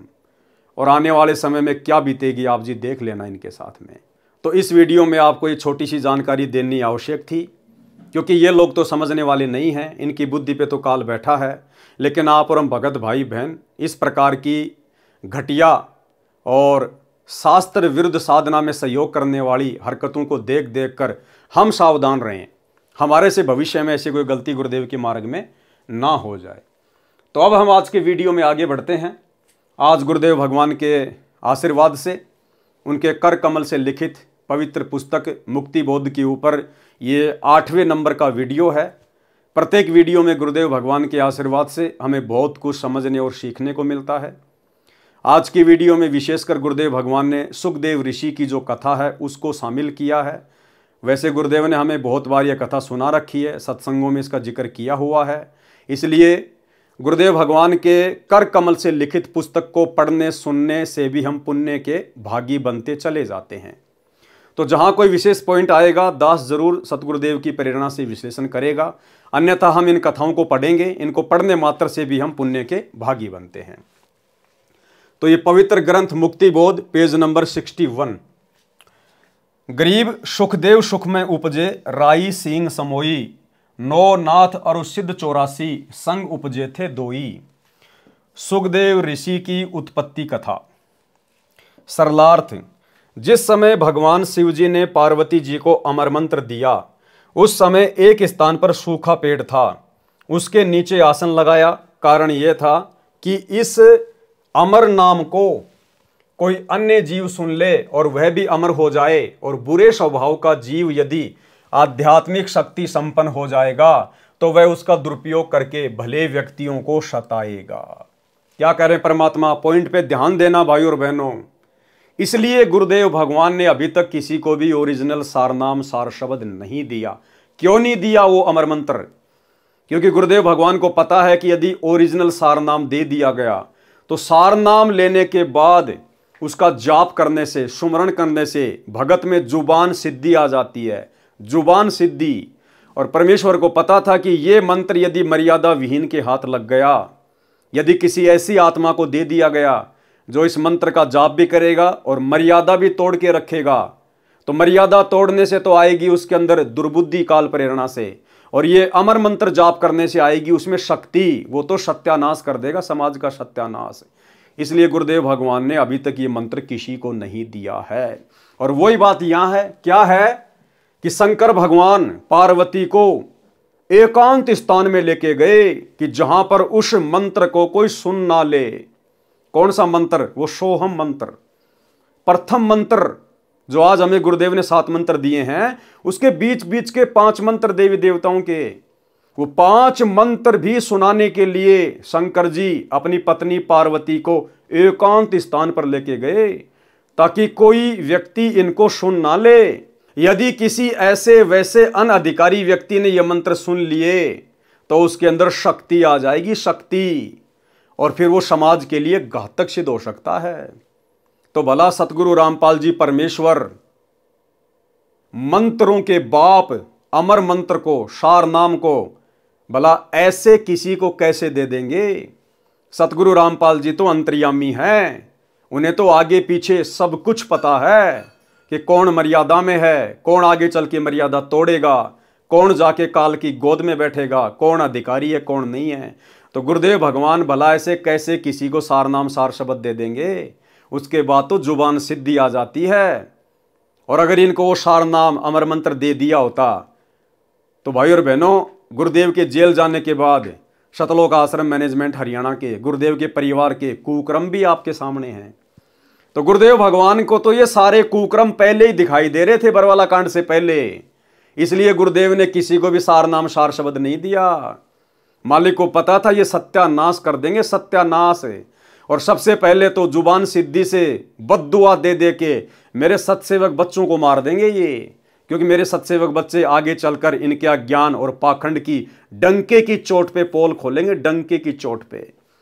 और जब आज ही ये लोग हमारा जीना दूभर कर रहे हैं, हमारे ऊपर मुकदमे लगा दिए, जेल करवा दी, साथ संगति में आके मार पिटाई करते हैं, घरों में घुस घुस के गुंडे ला ला के हमारे साथ मार पिटाई करवाते हैं, तो गुरुदेव को क्या इन बातों का पता नहीं था कि अगर इनको वो सार नाम सार शब्द दे दिया तो इनको तो पुलिस और गुंडों की भी जरूरत नहीं पड़ेगी, ये तो जुबान सिद्धि से बद्दुआ दे दे के मेरी संगत का सत्यानाश कर देंगे। इसलिए परमात्मा ने अभी तक वो अमर मंत्र किसी को नहीं दिया। वो अमर मंत्र के लिए परमात्मा अब अपनी आत्माओं को साथ संगति से जोड़ के योग्य बना रहे हैं। तो क्या कहा शंकर जी ने, क्या कारण था? कारण यह था कि इस अमर नाम को कोई अन्य जीव सुन ले और वह भी अमर हो जाए, और बुरे स्वभाव का जीव यदि आध्यात्मिक शक्ति संपन्न हो जाएगा तो वह उसका दुरुपयोग करके भले व्यक्तियों को सताएगा। जिस प्रकार ये मैनेजमेंट वाले बुरे स्वभाव के व्यक्ति आज हम भले आदमी सत्सेवकों को सता रहे हैं, तो वह उसका दुरुपयोग करके भले व्यक्तियों को सताएगा। इसलिए सब गुरुजन एकांत स्थान पर केवल उपदेश देने योग्य हुए व्यक्तियों को ही बैठाकर नाम देते हैं। भगवान शंकर जी ने अपने हाथों से ताली बजाई, जिसका भयंकर नाद यानी शोर हुआ। आसपास के पशु तथा पक्षी डरकर दूर चले गए। सूखा वृक्ष इसलिए चुना था कि कोई पक्षी आएगा तो तुरंत दिखाई देगा। उस वृक्ष की खोगर यानी वृक्ष के थोते तने में मादा तोते ने अंडे पैदा कर रखे थे। एक अंडा अस्वस्थ था, अन्य स्वस्थ थे। वे शंकर जी की ताड़ी यानी हाथों की आवाज से ही पक्षी बनकर उड़ गए। वह खराब गंदा हुआ अंडा रह गया। जिस जीव को वह अंडा प्राप्त हुआ था वह उस अंडे में बैठा था, उसके परिपक्व होने तथा स्वयं को शरीर प्राप्त करने का इंतजार कर रहा था। जैसे बच्चा गर्भ में आने से ही माता पिता उसे अपना मान लेते हैं, इसी प्रकार जीव जिस शरीर या अंडे में प्रवेश होता है तो उसे अपना मान लेता है। मृत्यु के उपरांत शमशान घाट पर अंतिम संस्कार के पश्चात बची हुई हड्डियों के टुकड़ों को उठाकर किसी अथाह दरिया में बहा देते हैं, जिसको अस्थियां उठाना या फूल उठाना कहते हैं।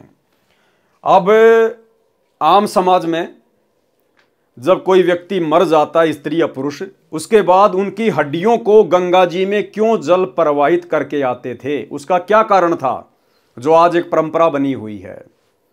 उसका कारण यही था भाइयों और बहनों कि शास्त्र अनुकूल साधना तो थी नहीं, और मरने के बाद में फिर क्या होगा, वो प्रेत योनि में जाएगा या फिर वो नरक में जाएगा। यदि शरीर छूटने के बाद में किसी को प्रेत योनि मिल गई तो वो प्रेत सीधा सूक्ष्म रूप में अपने उसी गांव, अपने उसी घर में आता है, और घर में आने के बाद फिर वो देखता है कि यहां तो सब रो रहे हैं, क्यों रो रहे हैं, मैं तो आ गया। अब उसको ये नहीं पता कि मेरा शरीर छूट गया, और वो घर वालों से कहता है, बातें करता है कि तुम क्यों रो रहे हो, मैं आ गया, मैं जिंदा हूं, आगे लिखा हुआ इसमें। लेकिन जो दूसरे जो प्रेत होते हैं, क्योंकि भाई और बहनों अनगिनत प्राणी प्रेत योनि में, भूत योनि में आप और हमारे चारों तरफ घूमते रहते हैं, वो सूक्ष्म शरीर में होते हैं, इसलिए हमें दिखाई नहीं देते। और एक सत्संग में गुरुदेव भगवान ने बताया कि प्रत्येक स्त्री या पुरुष के अंदर भूत रहते हैं, प्रेत रहते हैं। अब ये बात अलग है कि उनके संस्कारवश वो उनको दुखी नहीं करते, उनको परेशान नहीं करते। बाकी सबके अंदर प्रेत हैं, सबके अंदर भूत हैं, केवल हम भक्तों को छोड़कर, सतगुरु रामपाल जी परमेश्वर जी के मर्यादित भक्तों को छोड़कर सभी के अंदर भूत प्रवेश हैं, जो है प्रेत प्रवेश हैं। तो जब वो प्रेत योनि प्राप्त करके सीधा अपने घर पे आता है तो घर वालों से कहता है कि तुम रो क्यों रहे हो, मैं आ तो गया। लेकिन घर वाले उसको सुन नहीं सकते, उसको देख नहीं सकते। फिर अन्य जो प्रेत होते हैं, जो घूम रहे होते हैं वहां पर, जिनको एक्सपीरियंस हो जाता है इस बात का, वो कहते रहे भाई तू सूक्ष्म शरीर में है और ये तेरे को सुन नहीं सकते, तेरे को देख नहीं सकते। ये फिर उसको चिंता बनती है कि फिर मेरा शरीर कहाँ है। फिर उसको याद आया कि मेरे को तो शमशान घाट में लेके गए थे। फिर वो शमशान घाट में जाता है और वहां जाके उसका शरीर तो मिलता नहीं। फिर वहां जो हड्डियां वड्डियां होती हैं, वो उन हड्डियों को अपना शरीर समझ के उनसे चिपक जाता है, वो उनसे चिपक जाता है। और फिर क्या करता है, वो अपने घर वालों को परेशान करता है, दुखी करता है, उनके काम धंधे में जो है वो नुकसान कर देता है, उनके जो है वो पशुओं में नुकसान कर देता है। तो फिर जो अन्य लोग थे, जो पंडित, जो ब्राह्मण लोग थे, उन्होंने बताया कि साहब ऐसी ऐसी बात है, वो प्रेत योनि को प्राप्त है और वो तुम्हें दुखी कर रहा है। तो फिर मरने के बाद में कि भाई जब तक उसका ऊपर हिसाब किताब पूरा होगा तब तक हम इसकी हड्डियों को किसी ऐसी जगह पे डाल के आ जाते हैं जहां पर ये जा ना सके, जहां इसको मालूम ही ना पड़े कि मेरी हड्डियां कहां गई। तो इस परेशानी से बचने के लिए ये गंगा जी में अस्थियां प्रवाहित करने की परंपरा चली थी। अब हम हो गए सतगुरु रामपाल जी के भगत, हमें मिल गई शास्त्र अनुकूल साधना, तो हम प्रेत बनेंगे नहीं। और जो हमारे परिवार के मेंबर हैं, जो रिश्तेदार हैं, जो सतगुरु रामपाल जी की भक्ति नहीं कर रहे, वो बनेंगे प्रेत। अगर वो प्रेत बनेंगे तो वो हमें किसी प्रकार का कोई नुकसान दे नहीं सकते, क्योंकि हम तो सतगुरु के शरण में हैं, हमारे ऊपर उनका कोई किसी प्रकार का प्रभाव नहीं होगा। तो ना तो हमने किसी भी उपदेशी भाई बहनों की अस्थियों को जलाने के बाद गंगा जी में डालना है, हमने छेड़ना ही नहीं, पड़ी रहो वहां पे, हमारे लिए कुछ नहीं है। ना हमने जमीन में दाबना, ना हमने कहीं उठा के फेंकना। भक्तों की हड्डियों को और रिश्तेदारों का तो फिर मतलब ही क्या रह गया, उनकी हड्डियों को उठाना, गंगा जी में ले जाना, हम इस पाखंड में सहयोग नहीं करेंगे। और दूसरा क्या था भाई और बहनों, जब वो प्रेत आता था, शमशान में जाता था, हड्डियों से चिपक जाता था, उसके बाद जो ये सेवड़े होते हैं जंत्र मंत्र करने वाले, ये जंत्र मंत्र करके और उस आत्मा को अपने वश में कर लेते थे। और यदि किसी का कोई मूठ छोड़नी हो, किसी के ऊपर कोई वशीकरण करना हो, किसी का कोई बुरा करना हो, कोई हानि करनी हो, तो लोगों से पैसे वासे लेके ये फिर उन आत्माओं का वहां पर ये दुरुपयोग किया करते थे। तो इस कारण से भी ये जो एक जो परंपरा थी अस्थियों को गंगा जी में डालने की, ये शुरू हुई थी। लेकिन अब ये परंपरा आप और हमारे लिए नहीं है। हम सच्चे गुरु की शरण में आ गए, सर्वशक्तिमान परमात्मा की शरण में आ गए, जिस परमात्मा से ये भूतों का नाथ काल भगवान भी डरता है, कांपता है। फिर भला ये छोटे मोटे भूत प्रेत आप और हमारा क्या बिगाड़ लेंगे। ना हमने अपने किसी रिश्तेदार का इस पाखंड में सहयोग करना है। तो फिर बाद में वो प्रेत उसको बताते हैं कि भैया ना तेरे को कोई देख सकता, ना तेरे को कोई सुन सकता है। तो ठीक इसी प्रकार भाई और बहनों, वो जो जीव आत्मा थी, जो उस पेड़ के खोगर में, जो उस गंदे अंडे में थी, वो उसी को अपना शरीर मान के उससे चिपकी हुई बैठी थी। मृत्यु के उपरांत शमशान घाट पर अंतिम संस्कार के पश्चात बची हुई हड्डियों के टुकड़ों को उठाकर किसी अथाह दरिया में बहा देते हैं, जिसको अस्थियां उठाना या फूल उठाना कहते हैं। उसका कारण यह है कि जो जीव उस मानव शरीर स्त्री या पुरुष में रहा है, उसका उस शरीर में अधिक मोह हो जाता है। जैसे मानव को कोई असाध्य रोग हो जाता है तो अपने शरीर की रक्षार्थ सर्व धन लगा देता है, शरीर इतना प्रिय लगता है। मृत्यु के उपरांत यदि उस प्राणी को अन्य शरीर नहीं मिला तो वह प्रेत योनि में जाता है, भूत बनकर सूक्ष्म शरीर में रहता है। वह धर्मराज के दरबार में ऑफिस से अपना हिसाब किताब करवाता है। यदि प्रेत योनि प्राप्त करता है तो अपने घर आता है, अपने परिवार के व्यक्तियों से मिलकर बातें करने की कोशिश करता है और कहता है कि क्यों रो रहे हो, मैं आ गया हूं। परंतु सूक्ष्म शरीर होने के कारण परिवार के व्यक्ति न उसे देख पाते हैं और न उसकी आवाज सुनते हैं। तब उसको अन्य प्रेत बताते हैं जो आसपास में घूमते रहते हैं बहुत। तब उसको अन्य प्रेत बताते हैं कि ये तेरे को देख नहीं पा रहे हैं क्योंकि तेरा स्थूल शरीर नहीं रहा। ठीक इसी प्रकार भाई और बहनों, हम भगत भाई बहन अब इतने होशियार हो गए हैं गुरुदेव के ज्ञान आधार से, परमेश्वर के आशीर्वाद से। अब गुरुजी की मर्यादा तो छोड़िए आप, गुरुदेव भगवान ने हमें जो मर्यादा, जो नियम जो बताए हैं, आप उनकी तो बात छोड़ दीजिए, वो तो हमने निभाने हैं। हमने अन्य प्रकार की भी कोई मर्यादा नहीं तोड़नी चाहिए। हम ये ना सोचें कि मैं अकेला हूं, मुझे कोई देख नहीं रहा है। ये प्रेत, ये भूत, हमारे दादा, हमारे परदादा, हमारे गांव वाले, आड़ोस पड़ोस वाले, वो सब प्रेत योनियों में भटक रहे हैं, घूम रहे हैं और वो हमें सब देख रहे हैं।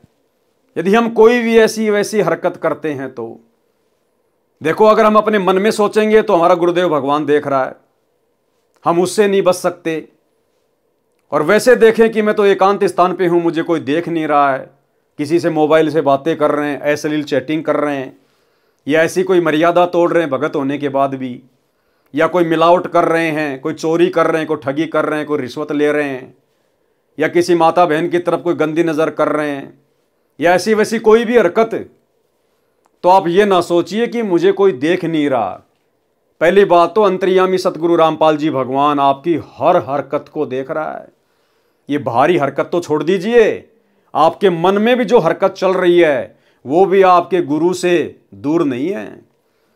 और यदि किसी को लगता है कि कौन अंतर्यामी, काहे का भगवान, कौन देखता अंदर की, तो फिर इस कथा से हमें शिक्षा ले लेनी चाहिए कि हमारे आसपास बहुत सारी आत्माएं भटकती रहती हैं, वो हमें पल पल देख रही है। और जब हम वो कुकर्म करते हैं तो आपस में फिर हमारे जो पूर्वज होते हैं, जो गांव वाले होते हैं, फिर वो आपस में बातें करते हैं कि देख ये नालायक गधा इंसान, हमारा तो शरीर छूट गया, हम तो दुखी हो रहे हैं। ये भी भूत बनने की तरफ आगे बढ़ रहा है और उसको समझाने का प्रयास करते हैं। वो चिल्लाते हैं लेकिन नालायक ये काम मत कर, पर नारी को देखिए बहन बेटी के भाव, कहे कबीर कामनाश का यही सहज उपाय। और भक्ति मार्ग में आने के बाद, इतना ज्ञान लेने के बाद, जब हम शारीरिक संबंध बनाते हैं, पति पत्नी वाले कुक्रम को नहीं छोड़ते हैं, तो हमें लगता है हम तो एकांत कमरे में हैं, हमने तो लाइटें वाइटें बंद कर दी, हमें कौन देख रहा अब रात्रि में। वो तुम्हारे दादा परदादा, तुम्हारी दादी, तुम्हारे गांव वाले, अन्य वो प्रेत, वो तुम्हारे वो मजे लेते रहते हैं। जिस प्रकार ज्ञान से अनजान व्यक्ति पोर्न फिल्म देखता है मोबाइल में, टीवी पे सेक्सी फिल्म देखता है, और एकांत में बैठ जाएगा कहीं छत पे या कहीं कमरे में या कहीं खेत खात में, और सोचता है मुझे कोई नहीं देख रहा।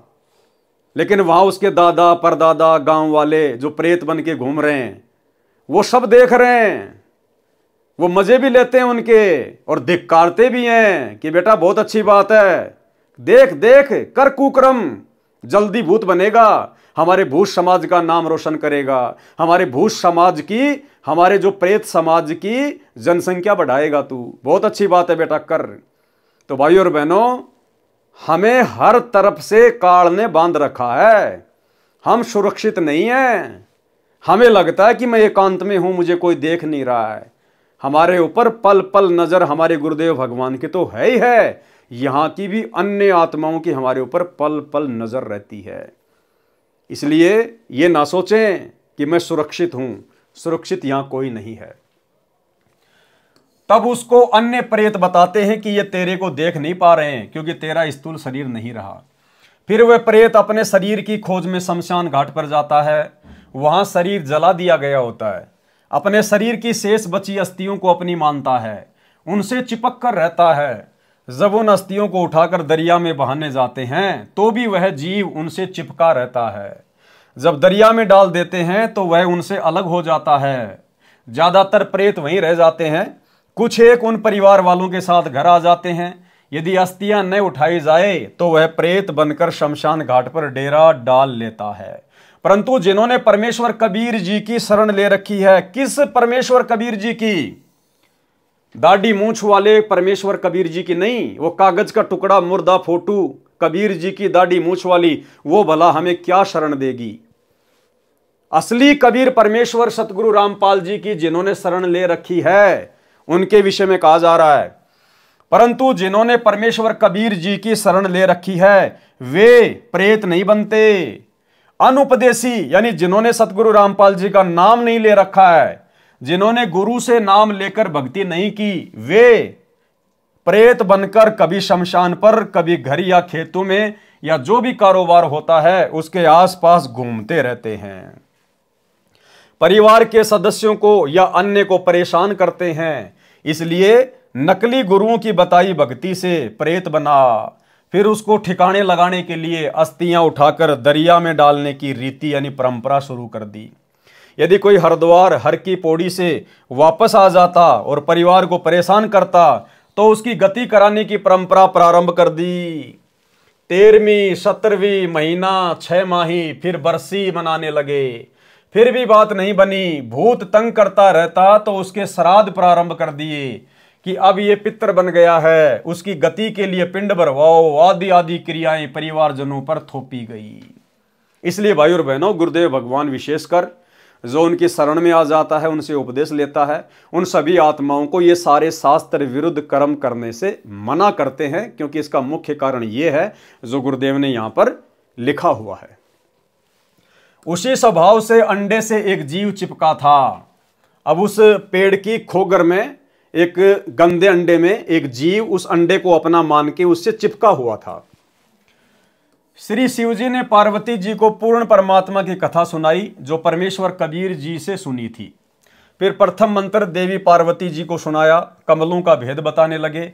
पार्वती जी की समाधि लग गई, पार्वती जी समाधिस्थ हो गई। पहले तो हाँ हाँ हूं करती रहती थी, बाद में वह गंदा यानी जो खराब अंडा था स्वस्थ होकर उसमें तोते का बच्चा बन गया उस मंत्र के प्रभाव से, और हाँ हाँ करने लगा। आवाज में अंतर जानकर शिवजी ने पार्वती की ओर देखा तो वह तो समाधि में थी। अंतर्दृष्टि से देखा तो एक तोता सर्व ज्ञान सुन चुका था। शिवजी उस तोते को मारने के लिए उठे तो वह तोता उड़ चला।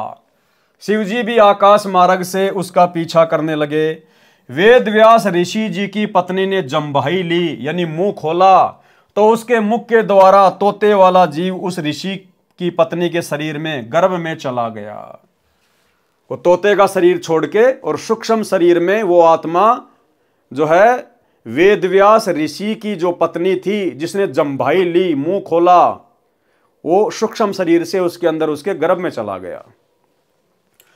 तोते वाला शरीर वहीं त्याग दिया। शिव जी सब देख रहे थे। शिव जी ने वेद व्यास जी की पत्नी से कहा कि आपके गर्भ में मेरे ज्ञान व भक्ति मंत्र का चोर है। उसने अमर कथा सुन ली है, वह भी अमर हो गया है, जितना अमरत्व उस मंत्र से होता है। व्यास जी भी वहीं आ गए तथा शिव जी को प्रणाम किया। आने का कारण जाना तो कहा कि हे भोलेनाथ, आप कह रहे हो कि वह अमर हो गया है। यदि वह जीव अमर हो गया है तो आप मार नहीं सकते। अब गर्भ में तो आप उसको बिल्कुल भी नहीं मार पाओगे। यह सुनकर शिव जी चले गए, पार्वती जी को समाधि से जगाया और अपने निवास पर चले गए। जिस स्थान पर शिव जी ने पार्वती जी को अमर मंत्र दिया था, उस स्थान को अमरनाथ के नाम से जाना जाता है। यानी जो ये अमरनाथ धाम है जहां पर दुनिया जाती है, ये ऐसे बना है अमरनाथ, क्योंकि जिस जगह पर शिव जी ने पार्वती जी को अमर मंत्र दिया था, फिर वो जगह अमरनाथ के नाम से प्रसिद्ध हो गई। 12 वर्ष तक व्यास जी की पत्नी को बच्चा उत्पन्न नहीं हुआ। तीनों देवता श्री ब्रह्मा जी, श्री विष्णु जी तथा श्री शिव जी व्यास ऋषि जी की कुटिया पर आए और गर्भ में बैठे जीव से कहा कि आप जन्म लो, बाहर आओ। गर्भ में जीव को अपने पूर्व के जन्मों का ज्ञान होता है। जीव ने कहा, स्वामियों, बाहर आते ही आपकी माया, तीनों गुणों का प्रभाव जीव को भूल भुलैया में डाल देता है। जीव अपना मकसद भूल जाता है। आप अपनी माया को कुछ देर रोको तो मैं बाहर आऊं। क्या समझाना चाह रहे हैं गुरुदेव भगवान हमें?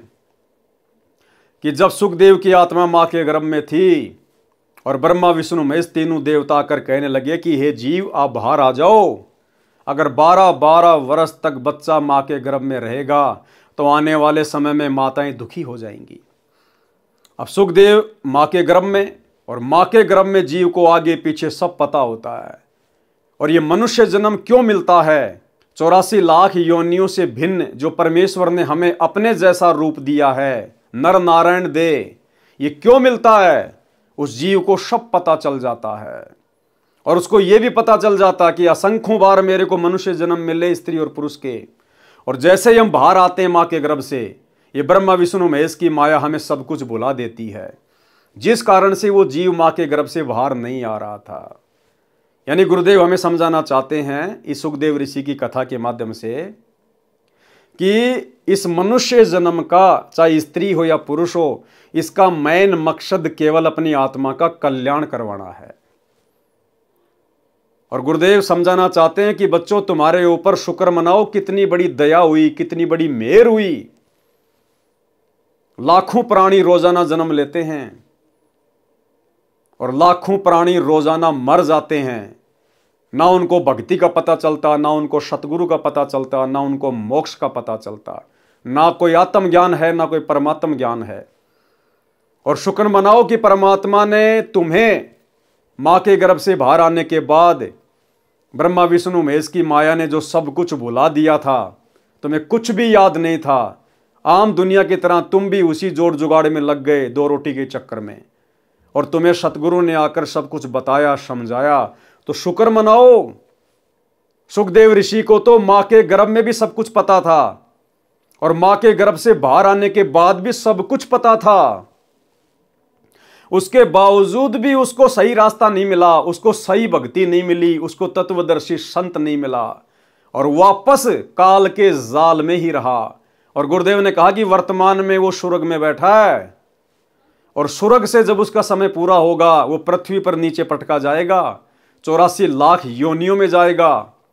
और अंत में मालिक ने बताया जो सुखदेव की आत्मा है, वो कलयुग के लास्ट में जो विष्णु का अवतार आएगा, राजा हरिश्चंद्र वाली आत्मा, कल्कि का अवतार लेके, निकलंक बन के, उस समय वो सुखदेव वाली आत्मा उस कल्कि की सेना का सेनापति बनेगा, सेनापति। सोचिए भाई और बहनों, जिसको सब कुछ पता था गर्भ से बाहर आने के बाद भी, जब ब्रह्मा विष्णु महेश ने राई भैंस के सींग पे जितने समय रुक सकती है, यानी रुक ही नहीं सकती, रखते नीचे गिरेगी राई, इतनी देर इन्होंने अपनी माया रोकी थी तीनों देवताओं ने। और भाई और बहनों, माया रोकने वाले ये नहीं है तीनों देवता ब्रह्मा विष्णु महेश। अब तो हमें पता चल गया, अरे मूसड़ तो दादा ही उठा सकता है, उस 2 साल के बच्चे के बस की बात नहीं है कि वो मूसड़ को उठा ले। मूषण दादा उठाता है। कौन रोक देगा ये माया? ये ब्रह्मा विष्णु महेश काल दुर्गा, ये तो नौकर है परमात्मा के, नौकरी कर रहे हैं। यहाँ पर एक जिम्मेदारी दे रखी है इनको परमात्मा ने, ये नौकर हैं, ये परमेश्वर की माया को नहीं रोक सकते। सतगुरु रामपाल जी परमेश्वर जी ने उस माया को रोका। आप और हमारे लिए इस कहानी के माध्यम से आप और हमें जगाने के लिए कि जो बातें आज मैं तुम्हें आके बता रहा हूं सत्संगों में, कि मां के पेट में प्राणी को सब कुछ पता होता है, बाहर आकर तीनों देवताओं की माया हमें प्रभावित कर देती है। इन बातों को सुखदेव ऋषि के माध्यम से आप और हमारे तक पहुंचाने के लिए कि गुरुदेव भगवान हमें जो भक्ति का पाठ पढ़ा रहे हैं और जो जो बातें बता रहे हैं वो परम सत्य हैं। और क्या हमारा मकसद होना चाहिए, ये मनुष्य जन्म प्राप्त करके हम अपने मकसद की ओर आगे बढ़ें। तो सारी की सारी दया ये गुरुदेव भगवान की, और सौभाग्य हमारा सुखदेव ऋषि को सब कुछ पता होने के बाद भी, गर्भ से बाहर आने के बाद भी उसको सब चेतना रही, और वो तो इतनी सिद्धि वाला था, उड़ के स्वर्ग में चला जाता था। फिर भी भाई और बहनों उसको भक्ति का वो मार्ग नहीं मिला, मोक्ष प्राप्ति का वो मार्ग नहीं मिला जो आप और हमें मिल गया। और वर्तमान कलयुग की पिछली पीढ़ी में भी उस आत्मा को वो भक्ति का मार्ग नहीं मिलेगा, क्योंकि वर्तमान में वो स्वर्ग में है, अभी उसकी कमाई शेष है। और स्वर्ग से आने के बाद फिर अपने वो कर्म फोड़ेगा कल्कि की सेना का सेनापति बन के। तो शुक्र मनाओ भाई और बहनों, आप और हमारे पर कितनी बड़ी रजा, कितनी बड़ी मेहर पूज्य गुरुदेव भगवान की। जीव ने कहा, स्वामियों बाहर आते ही आपकी माया, तीनों गुणों का प्रभाव जीव को भूल भुलैया में डाल देता है। जीव अपना उद्देश्य भूल जाता है। आप अपनी माया को कुछ देर रोको तो मैं बाहर आऊं। व्यास जी की पत्नी ने कहा कि मेरे गर्भ में लड़का है, मुझे किसी प्रकार का कष्ट नहीं है। इस लड़के ने सुख दिया है, इसका नाम सुखदेव रखूंगी। सुखदेव, उसका नाम सुखदेव क्यों रखा? व्यास जी की पत्नी ने कहा कि 12 साल से मेरे गर्भ में बच्चा है और मुझे पता ही नहीं, मुझे कोई दुख नहीं, इस बच्चे ने मुझे सुख दिया है, इसलिए इसका नाम रखूंगी सुखदेव। और दूसरा नाम था उसका सुखदेव, सुखदेव, सुख कहते हैं तोते को, क्योंकि वो तोते का शरीर छोड़ के फिर व्यास की पत्नी के गर्भ में एंटर हुआ था, इसलिए उसका दूसरा नाम है सुखदेव। सुख मानी तोता। इस लड़के ने मुझे सुख दिया है, इसका नाम सुखदेव रखूंगी। तीनों देवताओं ने उसको सुखदेव नाम दिया, क्योंकि वह सुख यानी तोते के शरीर में भक्ति शक्ति युक्त हुआ था।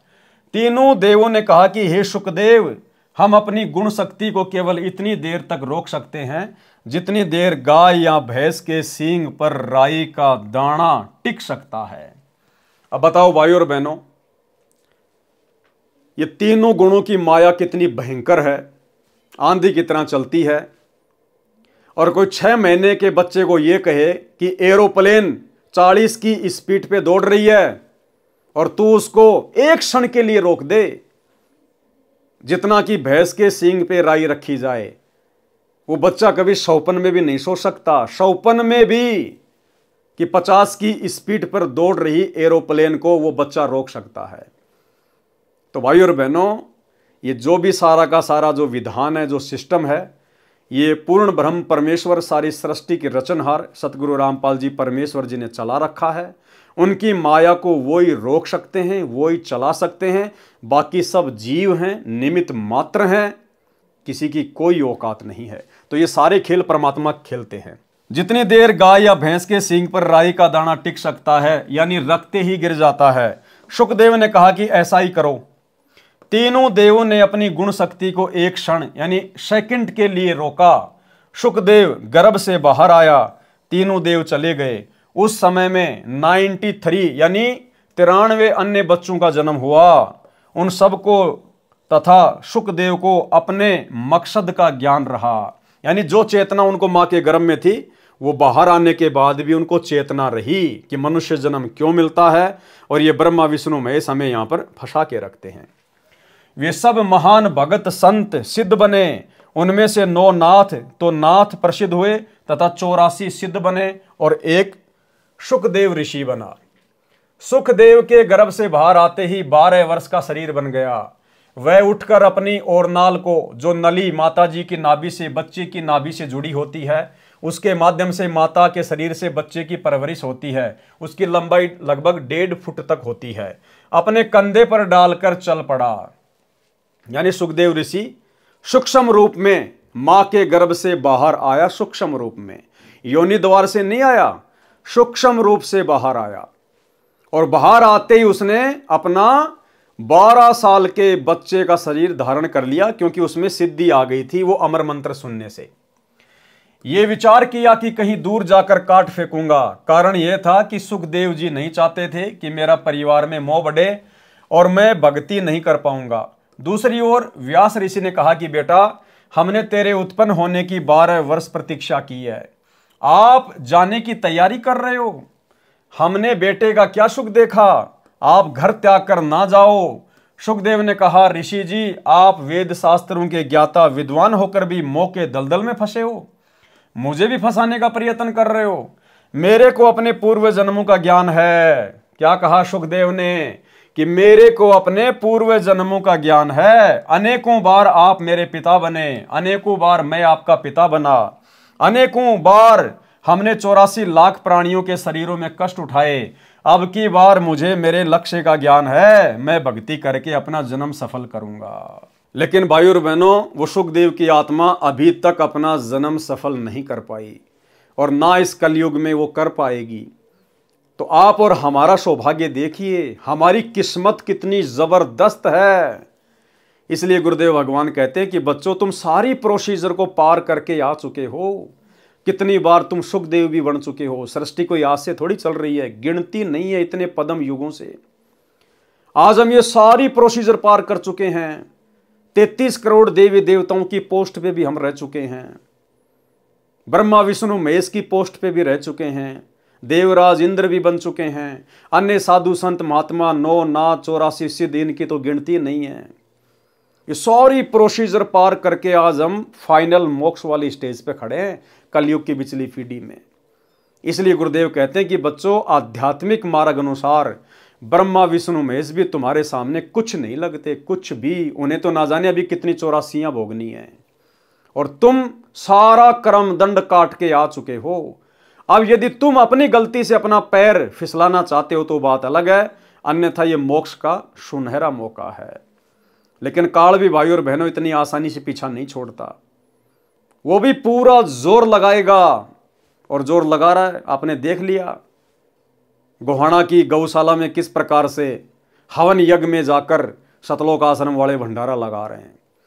अब जिन जिन संगत वाले भगत भाई बहनों का इन सतलोक आश्रमों में जाकर जो सहयोग किया हुआ है ज्योति पाठ और दान के नाम पर, अब उन सबके कर्म फूटेंगे घर बैठे बैठे, क्योंकि आंख बंद करके इन्होंने गुरुदेव के परिवार को दान दे दिया। गुरुदेव का परिवार महान निकम्मा, एक नंबर का कुपात्र।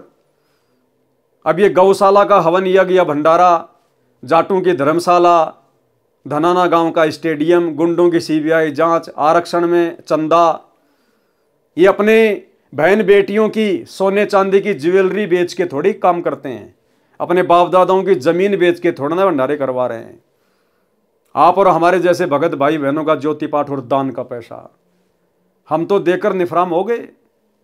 अब वो कुपात्र सारे वही काम करेंगे जिनसे हमारे कर्म फूटे। तो घर बैठे बैठे भाई बहनों के कर्म फूट रहे हैं, घर बैठे बैठे। तो काल भी भाई जब गाल गालता है अच्छी तरह से गालता है। ये वार्ता सुखदेव जी ने अपने माता पिता की ओर पीठ करके की और आकाश में उड़ गए।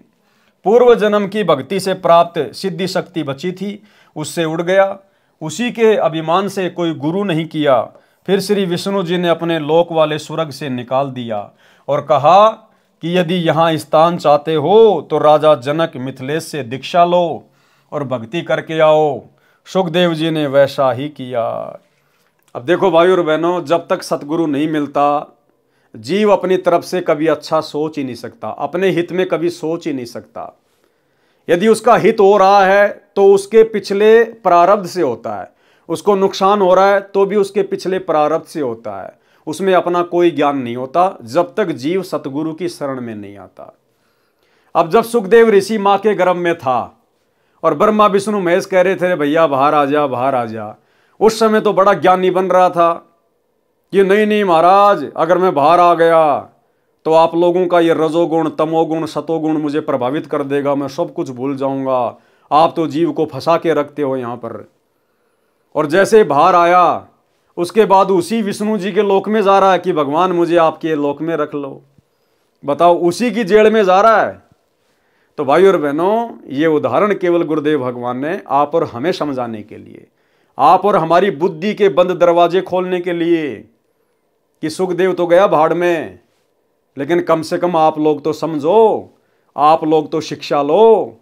आपको तो परम संत मिल गया, पूर्ण परमात्मा मिल गया, अब हमने तो भक्ति करके अपना पीछा छुड़वाना है। सुखदेव जी ने फिर वैसा ही किया, यानी राजा जनक से दीक्षा ली, फिर वो विष्णु जी के लोक में गया। सुमरण के अंक की वाणी नंबर 71 से 76। गरीब ऐसा राम अगाध है, अविनाशी गहर गंभीर, हद जीवों से दूर है, बेहदियों के तीर। कितनी अच्छी बात कही परमात्मा ने। गरीब ऐसा राम अगाध है, अविनाशी गहर गंभीर। कौन है अविनाशी? आज पता चल गया, गुरुदेव भगवान है वो राम अविनाशी। अब वो परमात्मा किन के नजदीक रहता है, किन से दूर रहता है? हद जीवों से दूर है। हद जीव कौन होते हैं? हद जीव वो हैं जो काल की हद में हैं, जो काल की प्रेरणा से चलते हैं, हद जीवों से दूर हैं। तो ये सतलोक आश्रम मैनेजमेंट हरियाणा, ये हद जीवों की श्रेणी में है। ये काल के एजेंट बने हुए हैं, ये काल के अनुसार चल रहे हैं, सतगुरु की शिक्षाओं पर नहीं चल रहे। अन्यथा ये जो शास्त्र विरुद्ध हवन यज्ञ किया जा रहा है गौशाला में, वहां जाकर भंडारा लगाने की क्या आवश्यकता थी? आन उपासना में सहयोग करने की क्या आवश्यकता थी?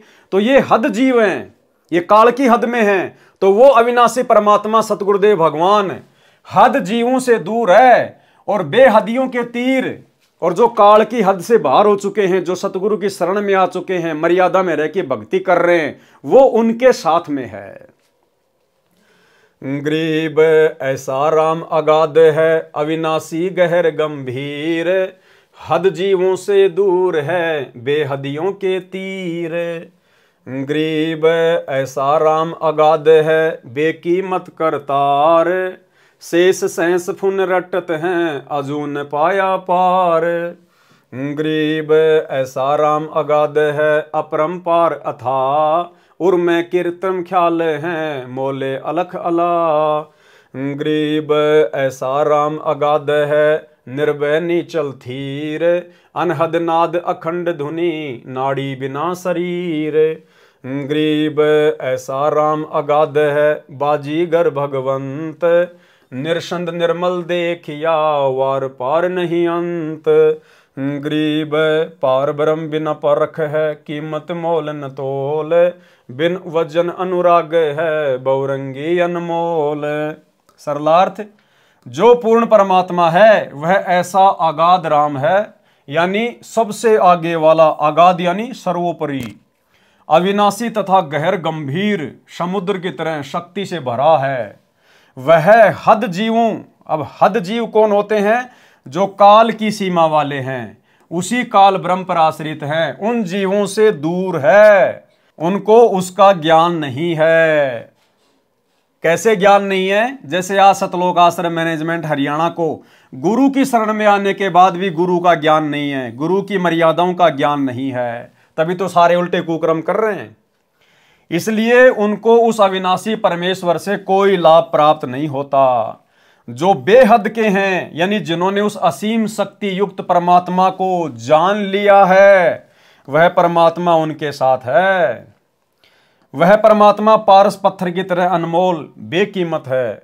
उस परमात्मा की प्राप्ति के लिए शास्त्र विधि रहित नाम यानी राम का जाप शेष नागजी 1000 यानी सहस्त्र मुखों से जप कर रहा है, आज तक उसको भी अविनाशी परमात्मा का पार यानी अंत नहीं पाया। परमेश्वर अपरंपार अथा यानी समुद्र की तरह अमित शक्ति संपन्न है। तत्व ज्ञान के अभाव से प्रत्येक ऋषि देव अपने उर यानी हृदय में कृत्रिम यानी कृत्रिम मन कल्पित ख्याल यानी विचार से मौला यानी परमात्मा को अलख अल्लाह निराकार दिखाई न देने वाला मानते हैं। वह परमेश्वर अचल यानी निश्चल यानी अविनाशी है, निर्भय है। थीर का अर्थ भी स्थिर यानी निश्चल होता है। पद्य भाग में पदों की तथा रागों को पूर्ण करने के कारण ऐसे दोहरे शब्दों का प्रयोग किया जाता है। उस परमेश्वर के लोक में अखंड धुन बज रही है। उस परमेश्वर का शरीर 5 तत्व से बनी नाड़ी वाला नहीं है। किस परमेश्वर का? उस परमेश्वर का, सतगुरु रामपाल जी परमेश्वर जी का शरीर 5 तत्व से बनी नाड़ी का नहीं है।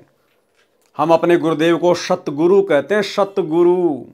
ना सतगुरु जननी जने और जाके माना बाप, पिंड ब्रह्मंड से रहित है ना वहां तीनों ताप। वह परमेश्वर बाजीगर की तरह अद्भुत चमत्कार करता है। निरसंद यानी जिसकी शक्ति की सीमा नहीं है तथा पवित्र है, वह अपरंपार शक्ति वाला है। जिस सत्य पुरुष को अन्य गुरुजन व ऋषिगण अलख अल्लाह निराकार प्रभु कहते हैं, उनको परमात्मा प्राप्ति नहीं हुई है। ये मैंने यानी संत गरीबदास जी ने देखा है। पार ब्रह्म परमात्मा की परख यानी पहचान किसी को नहीं है। उसकी कीमत यानी मूल्य तथा तोल यानी वजन का क्या वर्णन किया जा सकता है, यानी उनकी शक्ति का, उसकी महिमा का क्या वर्णन किया जा सकता है। उसकी महिमा सुनकर उसके प्रति अनुराग यानी प्राप्ति का प्रेम मेरे को है। वह बहुरंगी है, जैसे काशी में जुलाहा धानक बना, मेरे को संत गरीबदास जी को जिंदा बाबा के रूप में मिला तथा सतलोक में सत्य पुरुष रूप में बैठा देखा। इस प्रकार बहुरंगी यानी बहुरूपिया कहा है। वाणी नंबर 77 से 87। गरीब महिमा अवगत नाम की, जानत बिरले संत, 8 पहर धुनि ध्यान है, मुनि जन रटे अनंत। गरीब चंद सुर पानी पवन, धरनी धोल आकाश, 5 तत्व हाजिर खड़े, खिजमतदार खवाश। गरीब काल कर्म कर बंदगी, महाकाल अरदास, मन माया और धर्म राय, सब सिर नाम उपास। गरीब काल डर करतार से, मन माया का नाश, चंदन अंग पलटे सब, एक खाली रह गया बांस। गरीब सजन सलोना राम है, अवगत अन्य न जाई, बाहर भीतर एक है, सब गट रहा समाई। गरीब सजन सलोना राम है, अचल अभंगी एक, आदि अंत जाके नहीं, ज्यों का त्यों ही देख। गरीब सजन सलोना राम है, अचल अभंगी ऐन, महिमा कहीं न जाते हैं, बोले मधुरे बैन। गरीब सजन सलोना राम है, अचल अभंगी आदि, सतगुरु मरहम ताश का, साखी भरत सब साध। गरीब सजन सलोना राम है, अचल अभंगी पीर, चरण कमल हंसार हैं, हम हैं दामनगीर। गरीब सजन सलोना राम है, अचल अभंगी आप, हद बेहद से अगम है, जपो अजपा जाप। गरीब ऐसा भगली जोगिया, जानत है सब खेल, बीन बजावे मोहिनी, जुग मंत्र सब मेल। आगे परमेश्वर ने इन वाणियों का सरलार्थ किया है। उस परमात्मा को प्राप्त करने के लिए अनंत मुनिजन मनमाने नामों की रटना लगा रहे हैं, यानी जाप कर रहे हैं, परंतु अविगत नामों, दिव्य मंत्रों को तथा उनकी महिमा को बिरला संत ही जानता है। और वे बिरले संत एकमात्र पृथ्वी पर वर्तमान में स्वयं कबीर परमेश्वर सतगुरु रामपाल जी हैं।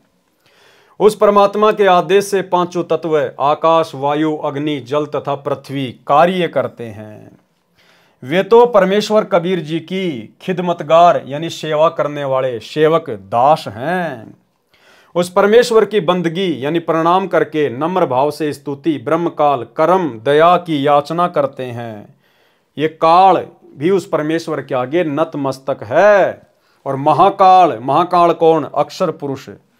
महाकाल यानी अक्षर पुरुष भी उस परमेश्वर से अरदास यानी प्रार्थना करके अपने अपने लोक चला रहे हैं।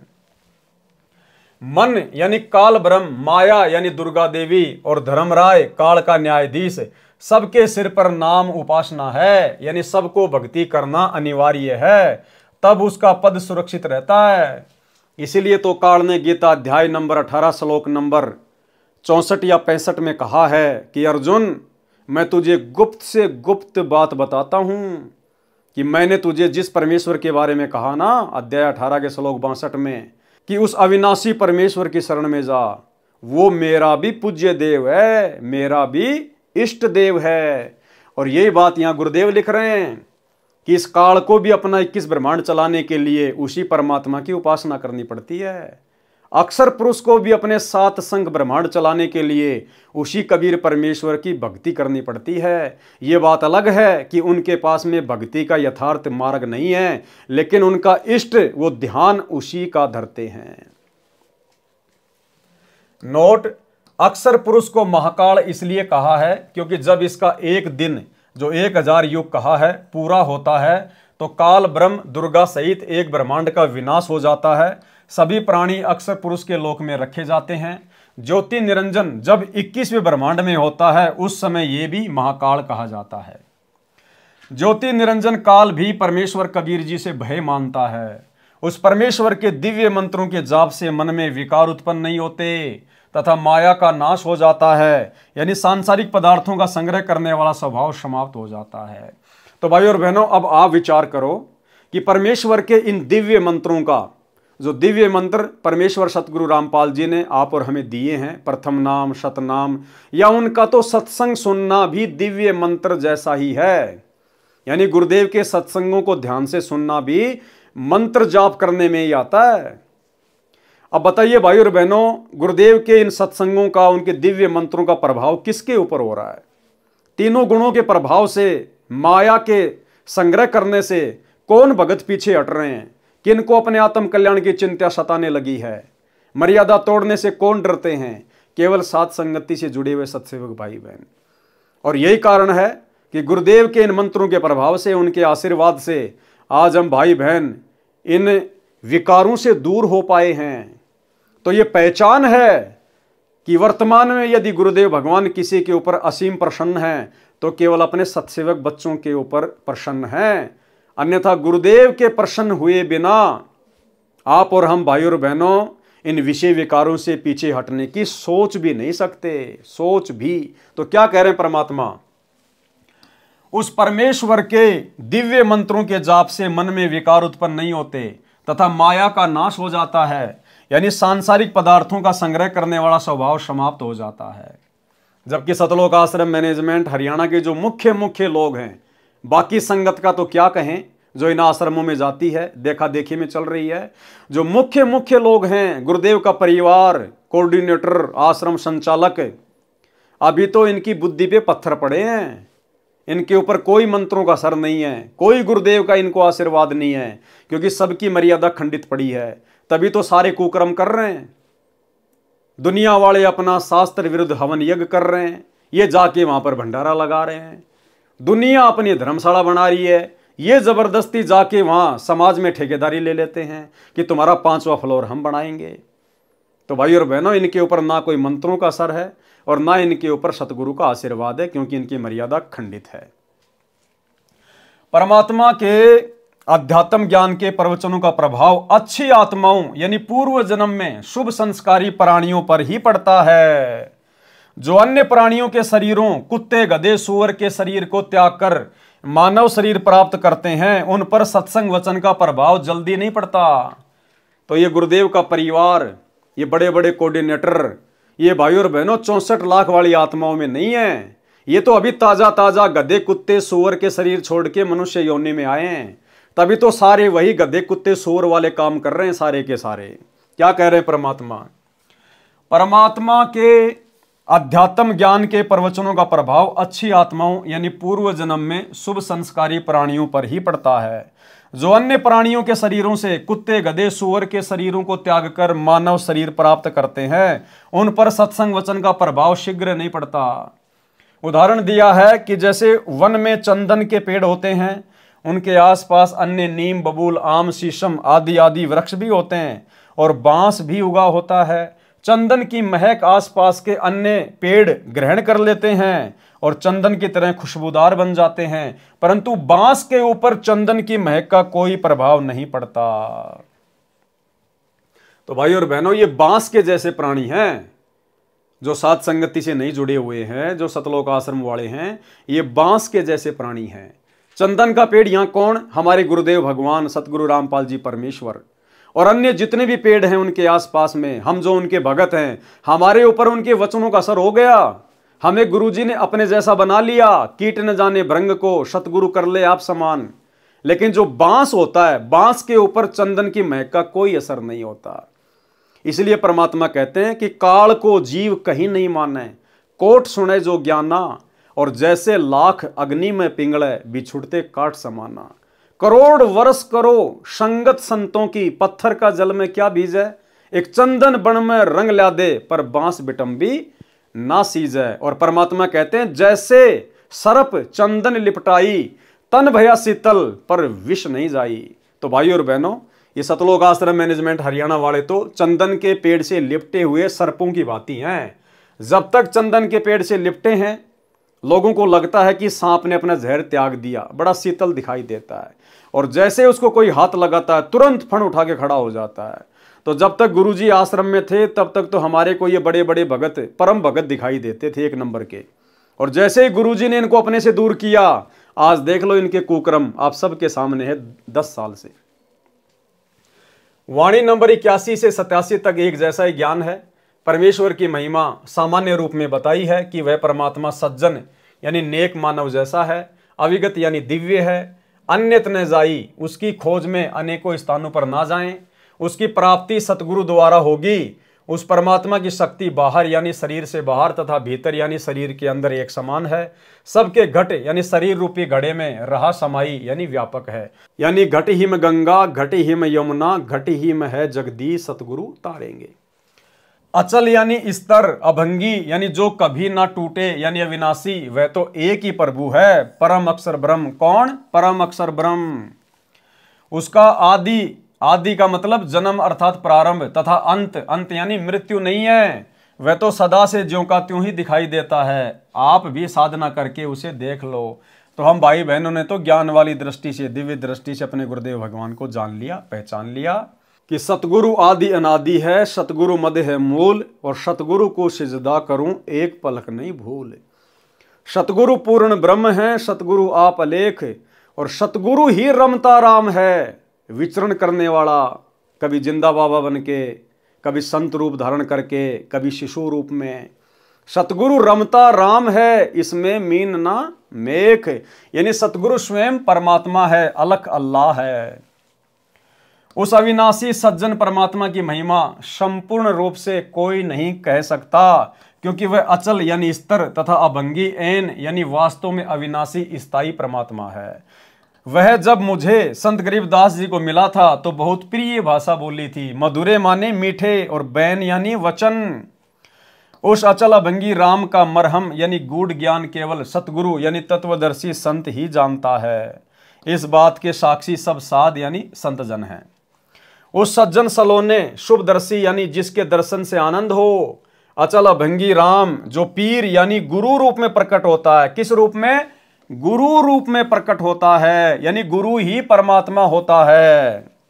यानी जो पीर यानी गुरु रूप में प्रकट होते हैं, उनके चरण कमल में हंसा यानी मोक्ष प्राप्त भगत रहते हैं। हम संत गरीबदास जी उस परमात्मा के साथ ऐसे हैं, दामनगीर जैसे चोली दामन का साथ होता है, यानी हम उस परमेश्वर के अत्यंत निकट हैं। वह अचल अभंगी सज्जन सलोना शुभदर्शी राम परमेश्वर कबीर हद यानी काल की सीमा, बेहद यानी सतलोक की सीमा के पार अकय लोक में मूल रूप से रहता है। उसकी प्राप्ति के लिए सतगुरु जी से दीक्षा लेकर अजप्पा जाप यानी श्वास श्वास से जाप जपो, सुमरण करो। वह परमेश्वर ऐसा भगली यानी जादूगर, जोगिया यानी योगी साधु रूप में प्रकट होने वाला है, जो सब खेल जानता है कि कैसे जीव की रचना हुई, कैसे ये काल जाल में फंसा, कैसे काल ब्रह्म ने इसको अज्ञान में अंधा कर रखा है, काल का जीव को अपने जाल में फंसाए रखने का क्या उद्देश्य है, उसको 1 लाख मानव शरीरधारी प्राणियों को नित्य खाना पड़ता है, कैसे जीव को काल जाल से छुड़वाया जा सकता है। बीन बजावे मोहिनी यानी काल प्रेरित सुंदर स्त्रियां भक्तों को कैसे मधुर वाणी बोलकर आकर्षित करती हैं। बीन बजाने का भावार्थ यह है कि जैसे सपेरा बीन यंत्र बजाकर सर्प को वश में करता है, ऐसे ही काल के आदेश से सुंदर परियां सुरीली गाने गाकर साधकों को अपने जाल में फंसाती हैं। कहाँ? ऊपर जब त्रिकुटी पे जाएंगे। वे सब जोग यानी सब विधि जुगत से तथा जंत्र यानी अन्य अदाओं से जंत्र से अपनी ओर खींचती हैं, यानी सब आकर्षणों को मिलाकर जीव को फंसाती है। जोग जुगत का अर्थ है योग युगत करना, यानी अपने साथ जोड़ने की युक्ति लगाती हैं। जंत्र का अर्थ है आध्यात्मिक क्रिया भी करती हैं, इसे जंत्र मंत्र करना भी कहते हैं। वाणी नंबर 88 से 101। गरीब ब्रह्मादिक से मोहिया मोहे शेष गणेश, शंकर की ताड़ी लगी अडग समाधि हमेश। यानी किस किस को मोहा, कैसे कैसे मोहा, अपने जाल में फंसाया। गरीब ब्रह्मादिक से मोहिया, ब्रह्मादिक यानी ब्रह्मा विष्णु महेश जैसों को भी उन सुंदर स्त्रियों ने, काल की परियों ने अपने जाल में फंसा लिया। गरीब ब्रह्मादिक से मोहिया मोहे शेष गणेश, शंकर की ताड़ी लगी अडग समाधि हमेश। गरीब गण गंधर्व ज्ञानी गुनी अजब नवेला नेह, क्या महिमा कहूँ नाम की मिट गए सकल संदेह। गरीब शून्य विदेशी बस रहा हमरे नैनो मंज, अलक पलक में खलक है सतगुरु शब्द संबंध। गरीब सुन विदेशी बस रहा हमरे हृदय माही, चंद सुर उगे नहीं निस्बा सरता नाही।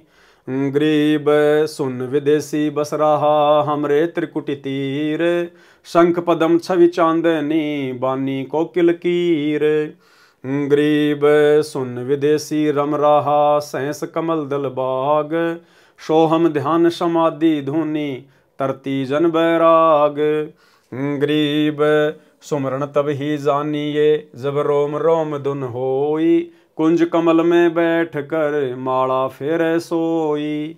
गरीब सुरती सुमरनी हाथ ले नृत्य मिले निर्वाण, ररंकार रमता लखें असली बंदगी ध्यान।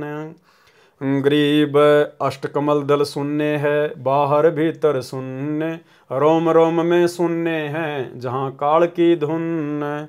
गरीब तुम ही सोहम सुरती हो, तुम ही मन और पौन, इनमें दूसर कौन है आवे जाए सो कौन। गरीब इनमें दूसर कर्म है बंदी अविद्या गांठ, 5-25 ले गई अपने अपने बाँट। गरीब नाम बिना सूना नगर, पर्या सकल में शोर, लूट न लूटी बंदगी हो गया हंसा भोर। गरीब अगम निगम को खोज ले बुद्धि विवेक विचार, उदय अस्त का राज दे तो बिन नाम बेगार। गरीब ऐसा कौन अभागिया करे भजन को भंग, लोहे से कंचन भया पारस के सत्संग। सरलार्थ इन्हीं काल प्रेरित आत्माओं देवियों ने ब्रह्मादिक यानी ब्रह्मा विष्णु महेश को भी मोहित कर लिया, यानी अपने जाल में फंसा रखा है। शेष नाग भी नागिनी ने मोह रखा है। गणेश जी भी स्त्री के संग में रहे। गणेश जी के 2 पुत्र थे, एक का नाम था शुभम यानी शुभ, दूसरे का नाम था लाभम यानी लाभ। जैसे सतगुरु से उपदेश लेने से पहले आप और हम भगत भाई बहन अपनी घर की चौखट के दोनों तरफ लिखा करते थे शुभ और लाभ। अब ये शुभ लाभ कौन थे किसी को नहीं पता था। अब सतगुरु ने बताया कि ये गणेश जी के 2 बेटों के नाम हैं शुभ और लाभ। और गणेश जी की 2 वाइफ थी, उनकी 2 पत्नियां थी, उनका नाम था रिद्धि और सिद्धि। हम लिखा करते थे ना अपने घर पे रिद्धि सिद्धि शुभ लाभ। तो रिद्धि सिद्धि तो गणेश जी की औरत हैं 2 और शुभ और लाभ उनके 2 पुत्र हैं। तो कहते हैं गणेश जी को भी नहीं छोड़ा स्त्री ने, उनको भी अपने जाल में जकड़ रखा था। और भाई बहनों इसी प्रकार से आप और हमारे को भी काल ने स्त्री के माध्यम से जकड़ रखा था। ये भी काल का जाल था। अब सतगुरु ने आके दया करी, ज्ञान दिया, सत्संग सुनाया, साध संगति से जोड़ा, तो अब हम उनके आदेश से उस स्त्री मोह से पीछे हटे हैं और स्त्रियां जो है वो पुरुष के मोह से हटी हैं सतगुरु आशीर्वाद से। इसलिए भाई और बहनों साध संगतियां गुरुदेव भगवान का एक विशेष आशीर्वाद है आप और हमारे ऊपर। तो क्या कहते हैं परमात्मा, इन्हीं काल प्रेरित आत्माओं देवियों ने ब्रह्मादिक ब्रह्मा विष्णु महेश को भी मोहित कर लिया, यानी अपने जाल में फंसा रखा है। शेष नाग भी नागिनी ने मोह रखा है। गणेश जी भी स्त्री के संग में रहे। गणेश जी के 2 पुत्र थे, एक का नाम शुभ, दूसरे का लाभ। शंकर यानी शिव जी की अडिग विचलित न होने वाली समाधि लगी थी, जो हमेशा सदा ध्यान में रहते हैं, उनको भी मोहिनी अप्सरा ने मोहित करके डगमग कर दिया था। कथा, शंकर जी का मोहिनी स्त्री के रूप पर मोहित होना। अब भाई और बहनों, शंकर भगवान तीनों लोकों में संहार करने वाला, जो 3 सेनापति हैं काल के, ब्रह्मा विष्णु महेश, तीनों लोकों में जो एक एक पोस्ट के अधिकारी हैं, तो शंकर जी ने 88,000 वर्ष तक तप किया, ध्यान लगाया, समाधि लगाई कामदेव को समाप्त करने के लिए। और काल ने क्या चाल चली भाई और बहनों, काल ने अचानक से शंकर जी के सामने कामदेव को प्रकट कर दिया और एकदम से कामदेव उसकी आंखों के सामने भस्म हो गया। शंकर जी को अहंकार हो गया कि मैंने कामदेव पर विजय प्राप्त कर ली, अब मैं कभी भी स्त्री मोह में नहीं फंसूंगा। और इस बात की चर्चा वो जगह जगह जाके करने लग गया, मान बढ़ाई में आके, कि मैंने कामदेव पर विजय प्राप्त कर ली, मैंने कामदेव पर विजय प्राप्त कर ली, अब मुझे स्त्री का मोह दुखी नहीं कर सकता, विषय वासना में नहीं फंस सकता। आप और हमारे लिए शिक्षा है, विशेषकर जो भाई बहन साध संगति से जुड़े हुए हैं और जिन्होंने अपने गुरुदेव के विशेष आशीर्वाद से इस कामदेव पर विजय प्राप्त कर ली है। यानी ये बोलना पड़ता है, बाकी आप और हमें अच्छे से अपनी औकात, अपनी हैसियत का पता है, परमात्मा जानी जान है कि हम किस भाव से बोल रहे हैं। सतगुरु के बिना तो हम सुअर के टट्टी हैं, सुअर के टट्टी, हमारी इतनी भी औकात नहीं है यहाँ पर। ये तो गुरुदेव भगवान की विशेष रजा से, उनकी मेहर से, उनके आशीर्वाद से, जिस स्त्री मोह से, स्त्री जाल से, विषय वासना से, संभोग क्रिया से ये तीनों देवता ब्रह्मा विष्णु महेश नहीं बच पाए। आप और हमारे जैसे 2 कौड़ी के तटपुंजियों की भला क्या औकात। लेकिन परमात्मा कहते हैं, सिर पर साई सत्य है तो को क्या भय रे। इसलिए हमने अभिमान नहीं करना इस बात का। ये बार बार जो हम इस प्रकार की बातें बताते हैं, या सत्सेवक भाई बहन जो बताते हैं, वीडियो बनाते हैं, ये केवल अन्य भगत भाई बहनों को जागृत करने के लिए, उनको समझाने के लिए कि आप भी अपने गुरुदेव को प्रसन्न करो, मर्यादा में रह के भक्ति करो, अपने आत्म कल्याण की चिंता पैदा करो, ताकि गुरुदेव भगवान आपके ऊपर भी दया बख्शें, आप भी संभोग क्रिया से दूर हो जाएं, विषय वासनाओं से दूर हो जाएं। अन्यथा आप कभी भी परमात्मा को अपने हृदय में विराजमान नहीं कर पाओगे। केवल अन्य भाई बहनों को प्रेरित करने के लिए, समझाने की दृष्टि से दास बार बार बोलता है, वीडियो बनाता है, कोई मान बड़ाई वश नहीं, क्योंकि हमारी कोई औकात नहीं। तो शंकर जी जगह जगह जाके बताने लग गए कि मैंने विषय वासना छोड़ दी, मैंने कामदेव को भस्म कर दिया। अब काल को टेंशन हो गई। काल ने सोचा, रे अगर ये सभी लोग इसी प्रकार से अगर स्त्री से दूर होने लग गए तो भैया संतान पैदा कौन करेगा, मेरा भोजन कहाँ जाएगा, मुझे रोजाना 1 लाख खाने को कैसे मिलेंगे। तो काल ने फिर से उसके अभिमान को चूर चूर कर दिया। इसलिए भाई और बहनों, परमात्मा भी कहते हैं कि आधीनी के पास है पूर्ण ब्रह्म दयाल, और मान बड़ाई मारियो बेअदबी सिरकाल। और परमात्मा कहते हैं कि बेअदबी भावे नहीं साहिब के ताही, और अजाजील ने बंदगी एक पल माही भाई, एक पल में। और अहंकार का यानी घमंड का और सतगुरु रामपाल जी भगवान का तो खड़ा एक्सीडेंट है, कभी एक साथ नहीं रह सकते। इसलिए जो रजा गुरुदेव ने हम साथ संगत वालों पे की है, जो भाई बहन के रिश्ते बनवा दिए पति पत्नी में, भाई और बहनों, हमने बारंबार गुरुदेव से नतमस्तक होकर प्रार्थना करती रहनी चाहिए कि परमात्मा ये आग फिर से ना लग जाए, फिर से ना लग जाए मालिक। तो शंकर जी ने अभिमान किया, तो शंकर के अभिमान को तोड़ा। कथा, शंकर जी का मोहिनी स्त्री के रूप पर मोहित होना। जिस समय दक्ष की बेटी यानी उमा शंकर जी की पत्नी ने श्री रामचंद्र जी की वनवास में सीता रूप बनाकर परीक्षा ली थी, श्री शिव जी ऐसा न करने को कहकर घर से बाहर चले गए थे। सीता जी का अपहरण होने के पश्चात श्री राम जी अपनी पत्नी के वियोग में विलाप कर रहे थे। तो उनको सामान्य मानव जानकर उमा जी ने शंकर भगवान की उस बात पर विश्वास नहीं हुआ कि ये विष्णु जी ही पृथ्वी पर लीला कर रहे हैं। और गुरुदेव भगवान ने बताया कि ये कोई लीला वाला नहीं कर रहे थे रामचंद्र। दशरथ का बेटा रामचंद्र कोई लीला वाला करने के लिए नहीं आया था। ये लीला तो उन लोगों को दिखाई देती है जो अभी तत्व ज्ञान से अपरिचित हैं। वो केवल अपना कर्म भोगने आया था। नारद जी ने उनको जो श्राप दिया था ना, वो केवल अपना श्राप भोगने आया था, कोई लीला वाला करने नहीं आया था।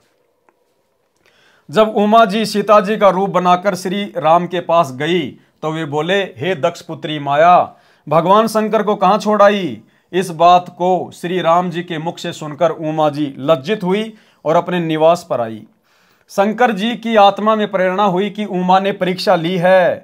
शंकर जी ने विश्वास के साथ कहा कि परीक्षा ले आई।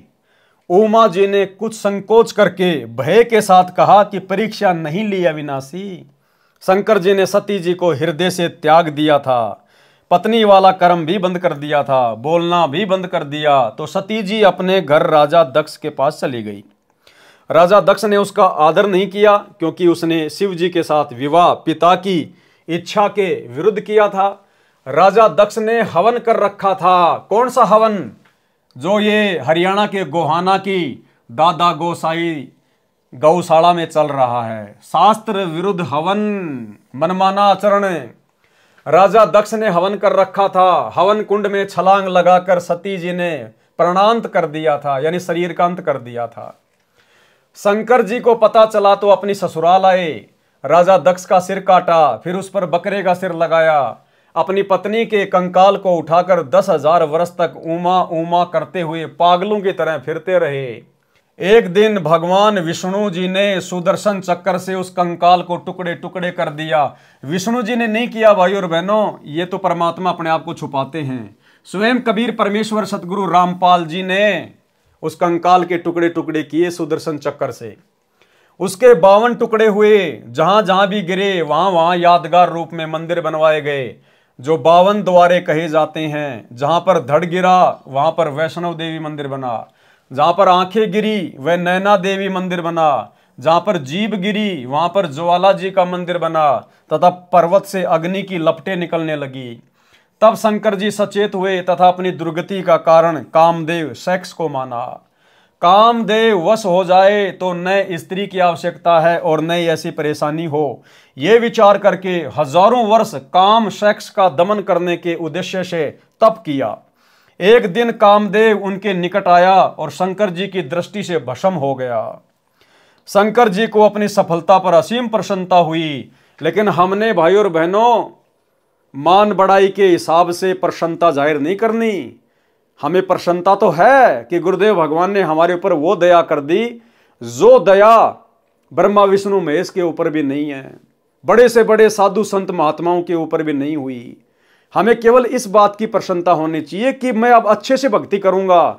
मेरे गुरुदेव ने मेरे ऊपर रजा बख्शी है, मुझे विकारों से दूर किया है। लेकिन शंकर जी को इन सब बातों की सोचकर प्रसन्नता नहीं हुई। उसको तो फिर अहंकार आ गया, मन में घमंड समा गया कि मैंने कामदेव पर विजय प्राप्त कर ली। एक दिन कामदेव उनके निकट आया और शंकर जी की दृष्टि से भस्म हो गया। शंकर जी को असीम सफलता पर असीम प्रसन्नता हुई। जो भी देव उसके पास आता था तो उससे कहते थे कि मैंने कामदेव को भस्म कर दिया है, यानी काम विषय पर विजय प्राप्त कर ली है। मैं कभी भी किसी सुंदरी से प्रभावित नहीं हो सकता। अन्य जो विवाह किए हुए हैं वे ऊपर से सुखी नजर आते हैं, अंदर से मां दुखी रहते हैं। उनको सदा अपनी पत्नी की रखवाली, समय पर घर न आने से डांटे खाना आदि आदि परेशानियां सदा बनी रहती है। मैंने ये दुख निकट से देखा है। अब न रहेगा बांस न रहेगी बांसुरी। शंकर जी क्या कह रहे हैं कि अगर मैं कभी कभार घर पे लेट जाता था तो पार्वती मेरे को डांटा करती थी, कहाँ मर गया था, इतनी देर क्यों लगा दी, कहाँ कहाँ घूमता है।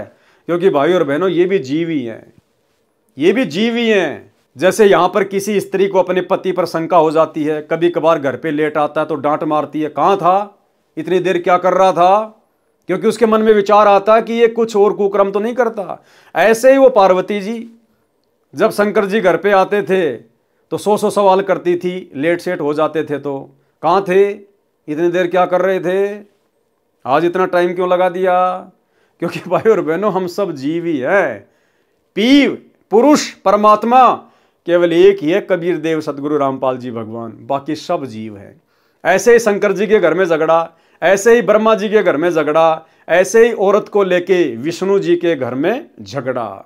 अन्य जो विवाह किए हुए हैं वे ऊपर से सुखी नजर आते हैं, अंदर से मां दुखी रहते हैं। कौन कह रहे हैं? शंकर जी। उनको सदा अपनी पत्नी की रखवाली, समय पर घर न आने से डांटे खाना आदि आदि परेशानियां सदा बनी रहती है।